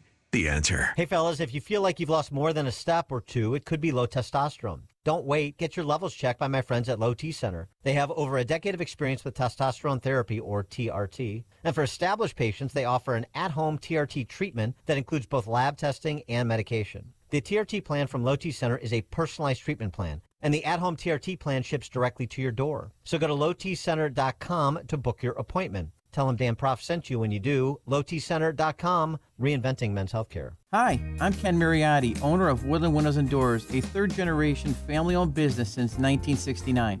We know you're bombarded by choices when shopping for new windows or doors, so we're inviting you to experience the Woodland difference. For decades, we have been transforming living spaces with Marvin Windows, a fifth-generation family business. Marvin replacement windows have been known to increase the warmth of your cold rooms by 10 degrees. Think about that, 10 degrees warmer. When you welcome Woodland into your home, you will get a product expert to transform your living spaces, full-time, dedicated professional installers that you can trust in your home, along with the best products like Marvin. These are the reasons we're proud of our 5-star reviews and family legacy. No gimmicks, no pressure, and upfront pricing are why Woodland Windows and Doors is your trusted window and door expert in Chicagoland. Visit woodlandwindows.com to book your free in-home expert consultation. That's woodlandwindows.com, or stop by our showroom at the corner of Lake and Geary in Roselle. If you have high blood pressure, listen to this story. Ira was given a grim diagnosis about his blood pressure. His doctor warned it's sky high. If he didn't get it down in 3 weeks, he was going to need surgery. So Ira began exercising, went on medication. But what seemed to be the miracle change, his diet. After thorough research and consulting with a nutritionist friend, Ira concocted a juice from foods that work like natural blood pressure medicines. 2 weeks later, his blood pressure dropped 30 points. What helped save Ira's life, amazed his doctor, is now available to you. Ira and his nutritionist founded 120 Life, a delicious juice and powdered mix with natural ingredients that have shown to lower blood pressure. Try it yourself risk-free with a 2-week trial pack. Go to 120life.com and use coupon code 560 to save 15% and get free shipping. They're so sure it can noticeably lower your blood pressure in 2 weeks, they'll give your money back if you're not satisfied. Order now, 120life.com. Use coupon code 560 at checkout.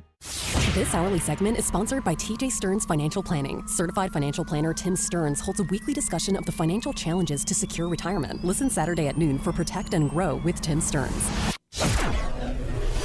8:38, let's get an update on the roads. Team Hochberg Traffic Center time. A service of Lowe's, only at Lowe's. MVP's Pro Rewards members can get a volume discount on eligible orders as low as $1,500.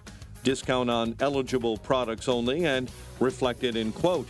Restrictions apply. See ProDesk for details. MVP's Pro Rewards program is always subject to terms. The Kennedy at a tough 83 minutes right now. O'Hare into the Burns Circle interchange.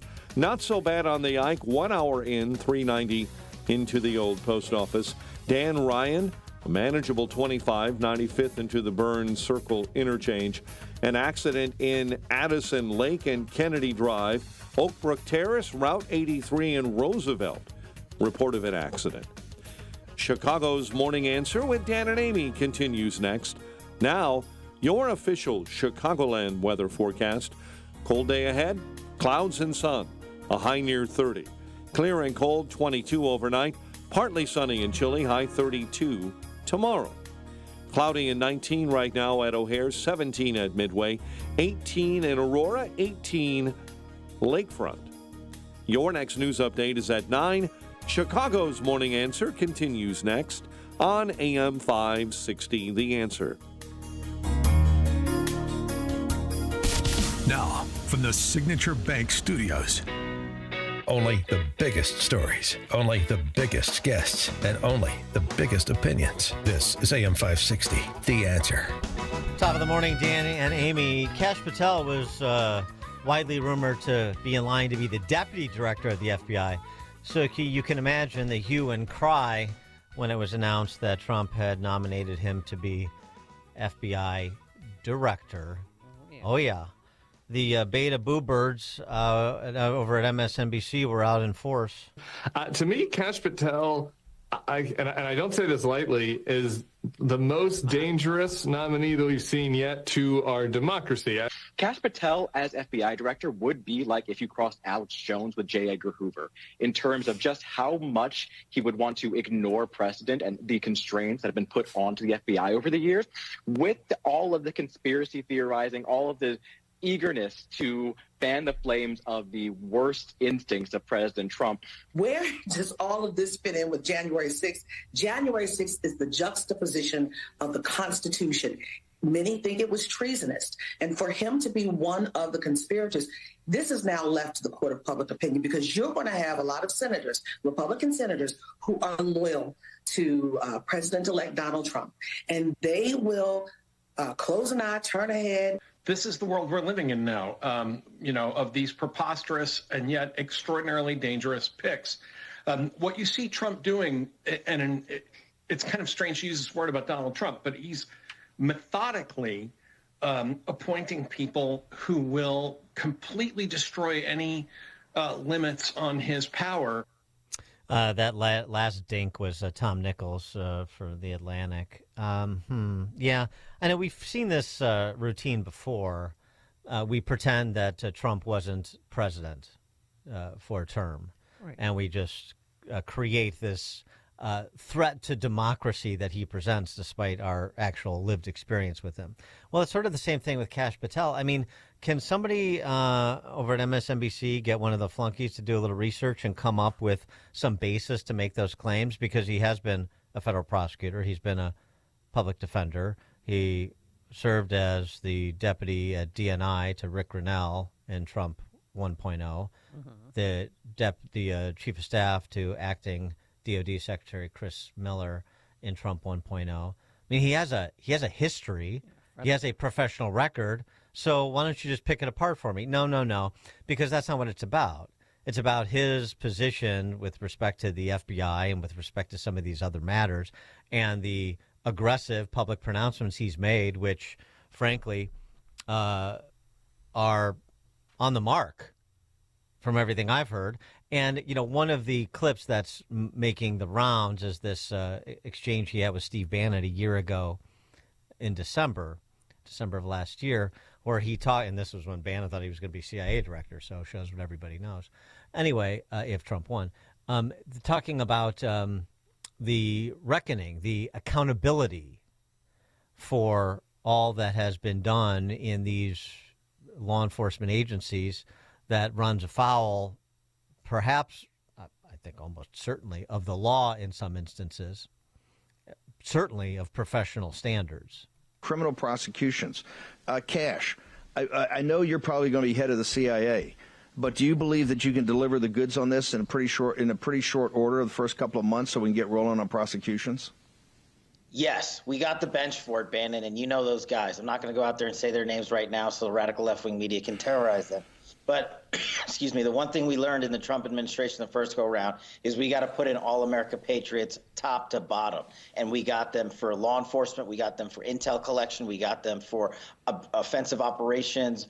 We got them for DOD, CIA, everywhere. And the one thing we will do that they never will do is we will follow the facts and the law and go to courts of law and correct these justices and lawyers who have been prosecuting these cases based on politics and actually issuing them as lawfare. We will go out and find the conspirators, not just in government, but in the media. Yes, we're going to come after the people in the media who lied about American citizens, who helped Joe Biden rig presidential elections. We're going to come after you. Whether it's criminally or civilly, we'll figure that out. But yeah, we're putting you all on notice. And Steve, this is why they hate us. This is why we're tyrannical. This is why we're dictators, because we're actually going to use the Constitution to prosecute them for crimes they said we have always been guilty of, but never have. So you go to courts of law, you follow the law, you're bound by the Constitution. That doesn't really seem to stack up with the caricaturing of Kash Patel that the left is doing. For more on this, please be joined by James Gagliano, retired FBI supervisory special agent and a doctoral candidate in Homeland Security at St. John's. Also serves as mayor of the village of Cornwall-on-Hudson, New York, and on the board of directors of the Law Enforcement Legal Defense Fund. Jim, thanks for joining us, and appreciate it. Dan and Amy, first of all, happy Thanksgiving, and wow, that's a heck of a supercut that your producers put together regarding some hypocrisy and fear-mongering. That was an interesting supercut. Yeah, well, what do you say about the nominee? So here's my position on this. The Senate has a constitutional role in this, and that is advisement and consent of political nominees from the executive branch, from the president. And look, if not for Harry Reid, blowing up the nuclear option and, making it so that you just need a simple majority and not 60 votes to confirm, look, Kash Patel can't lose 4 Republican votes because obviously the vice president casts the deciding vote in a tie. I'm gonna go out on a limb here, Danny. You know me. I don't waffle. I'm agnostic on him right now. I was hoping that it would have been a former bureau employee, a former 1811, a former FBI agent. We've only had one in the history of the bureau, which is, 116 years old. But I want to see the confirmation hearings. I think Mr. Patel has a lot of good things going for him. You pointed out at the top of this that he's held a number of positions in the former Trump administration. And I think he's got to be careful. I listened to the interview, the entire interview. You just played a clip of it, of his conversation with Steve Bannon some months back.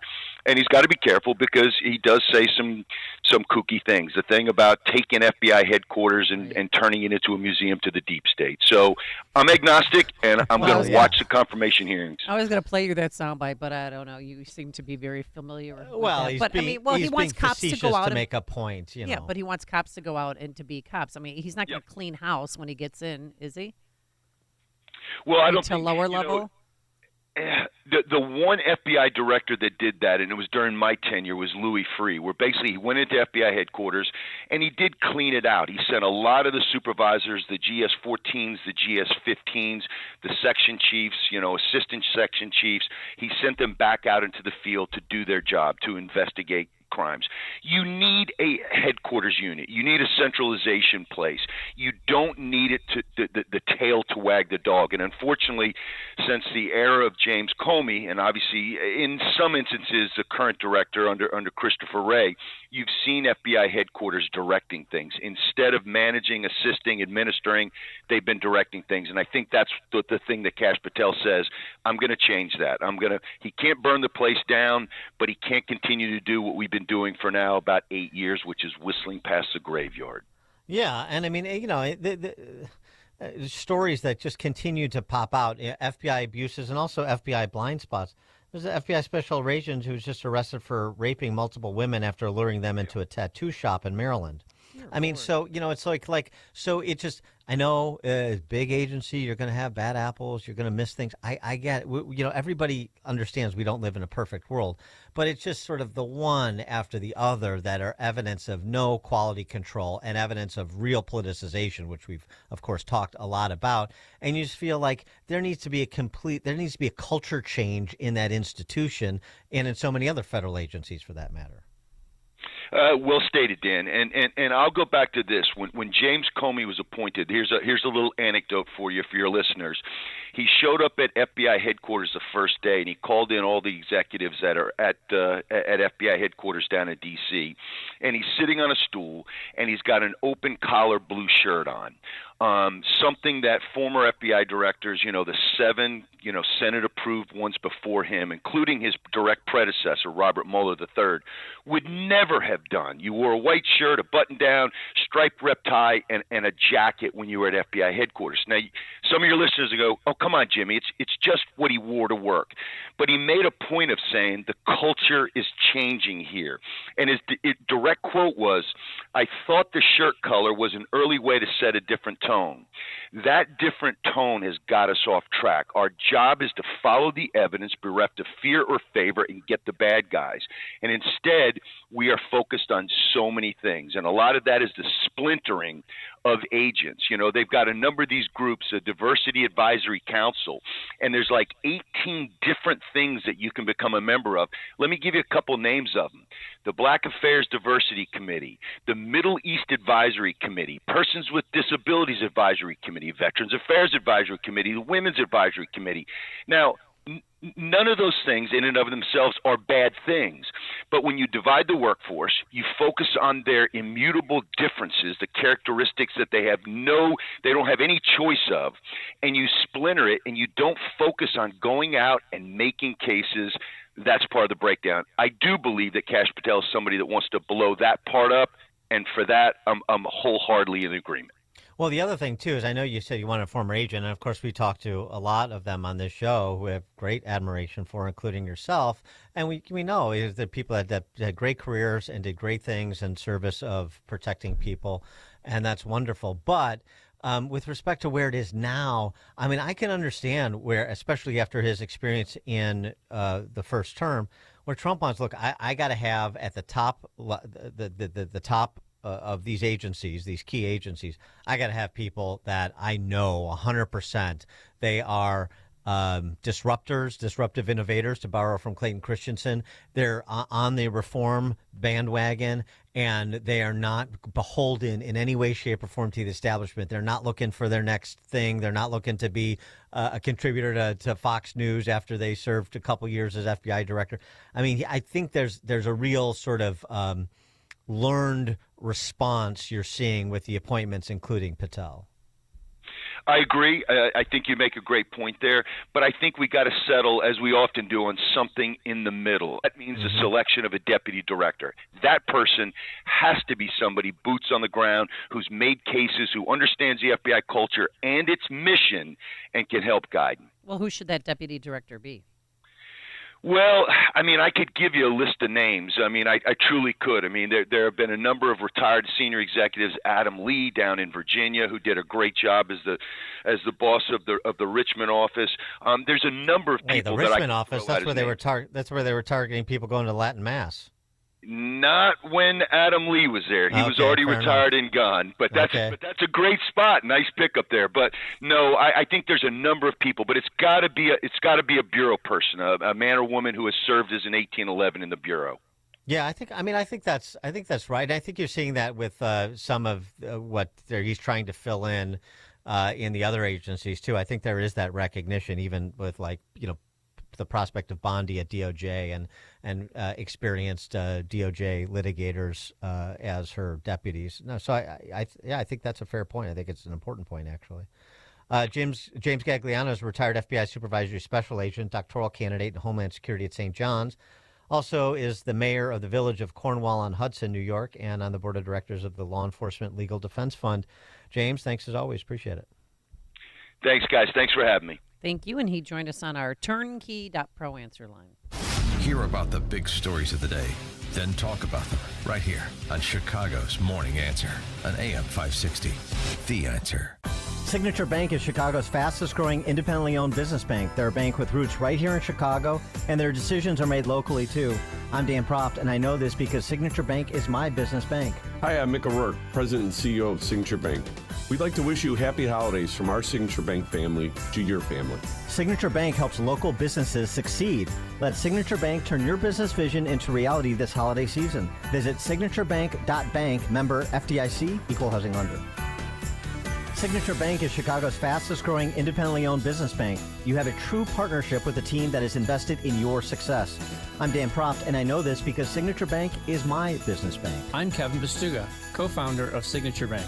There's no better place to be for the holidays than Chicago. Signature Bank is wishing you a safe, healthy, and happy holiday season. Signature Bank helps local businesses succeed. Let Signature Bank turn your business vision into reality this holiday season. Visit signaturebank.bank, member FDIC, equal housing lender. I think one of the things that patients don't realize is that when they get a joint replacement, that's not a lifetime treatment option. And they're probably, if they are a younger patient, signing up for multiple surgeries down the road. As a physician and medical director for QC Kinetics, Dr. Caravelli's seen a pattern of trending joint pain. Prolonged medication, steroids, then surgery, possibly another surgery. So a lot of our patients are trying to avoid or put off surgery, and this is the treatment that can help them do that. QC Kinetics extracts your body's healing substances, concentrates them back into your aching joints to help heal and restore those areas, providing lasting relief. Oh, I love being able to tell my patients, before we do this surgery, let's try another option. Let's see if this is right for you, because now they might not have to have surgery at all. Call today for your free consultation. Call QC Kinetics, 312-809-5955. That's 312-809-5955. 312-809-5955. Black Friday deals are happening now at Gat Guns in East Dundee.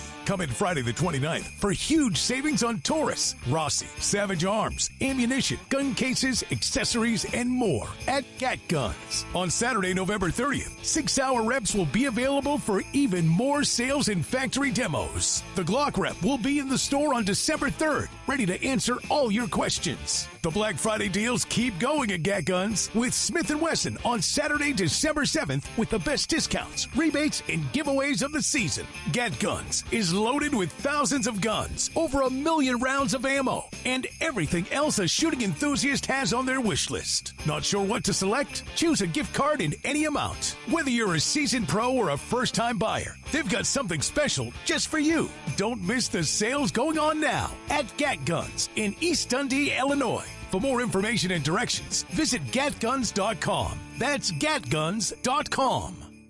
The holidays mean more travel, more shopping, and more personal info in more places that could expose you more to identity theft. That's why LifeLock monitors millions of data points every second. If your identity's stolen, their U.S.-based restoration specialists will fix it guaranteed or your money back. Don't face drained accounts, fraudulent loans, or financial losses alone. Get more holiday fun and less holiday worry with LifeLock. Save up to 40% your first year with promo code CLAY. Visit LifeLock.com. Terms apply. Go with your gut. Your dog's immune system is based in the gut. A diet lacking in nutrients can cause itching, scratching, and a weak immune system. However, there is a solution. DINOVITE, Dinovite. It took a grand total of 2 weeks. The dog stopped itching, the hair stopped falling out. Try Dinovite for free. Just pay shipping and handling. Learn more at dinovite.com/radio. Happier, healthier with every bite. Over 1 million pets helped with Dinovite. Balance of Nature supplements, changing the world, one life at a time. I'm Rick. I'm in the best shape of my life. I play a lot of golf. I work out and ride my bike. I'm 63 and I can still almost hit a golf ball 300 yards. I mean, when I'm in the gym, I can do 90-pound dumbbell. That's what I did when I was young. As long as I'm living, I'll keep taking my Balance of Nature because it makes a big difference. Everything about your product is 100%. I look forward to it. I'll put it that way. I'm 71 years old. Balance of Nature is the absolute best product. I love your product. And you guys, when I call you on the phone, you're the best. So I'm very grateful. Happy Cyber Monday. Don't miss your chance to score unbeatable savings with our exclusive one-day-only Cyber Monday deal. Go to balanceofnature.com and get 50% off your first preferred set with free shipping and our money-back guarantee as a new preferred customer by using discount code CHICAGO. AM 560, The Answer. Where did the time go? Hey, Dan, how was your Thanksgiving dinner, by the way? It was divine. Okay, great. Yes. Party for one. And Hayek. Oh, that's right. Yeah. Don't forget about the dog ever. Thanks to Justin Kosick, Quinn McCarthy. It is now 9 a.m. WIND Chicago. He left controversy behind. I'm Dave Anthony, Fox News. President Biden is in Africa, starting a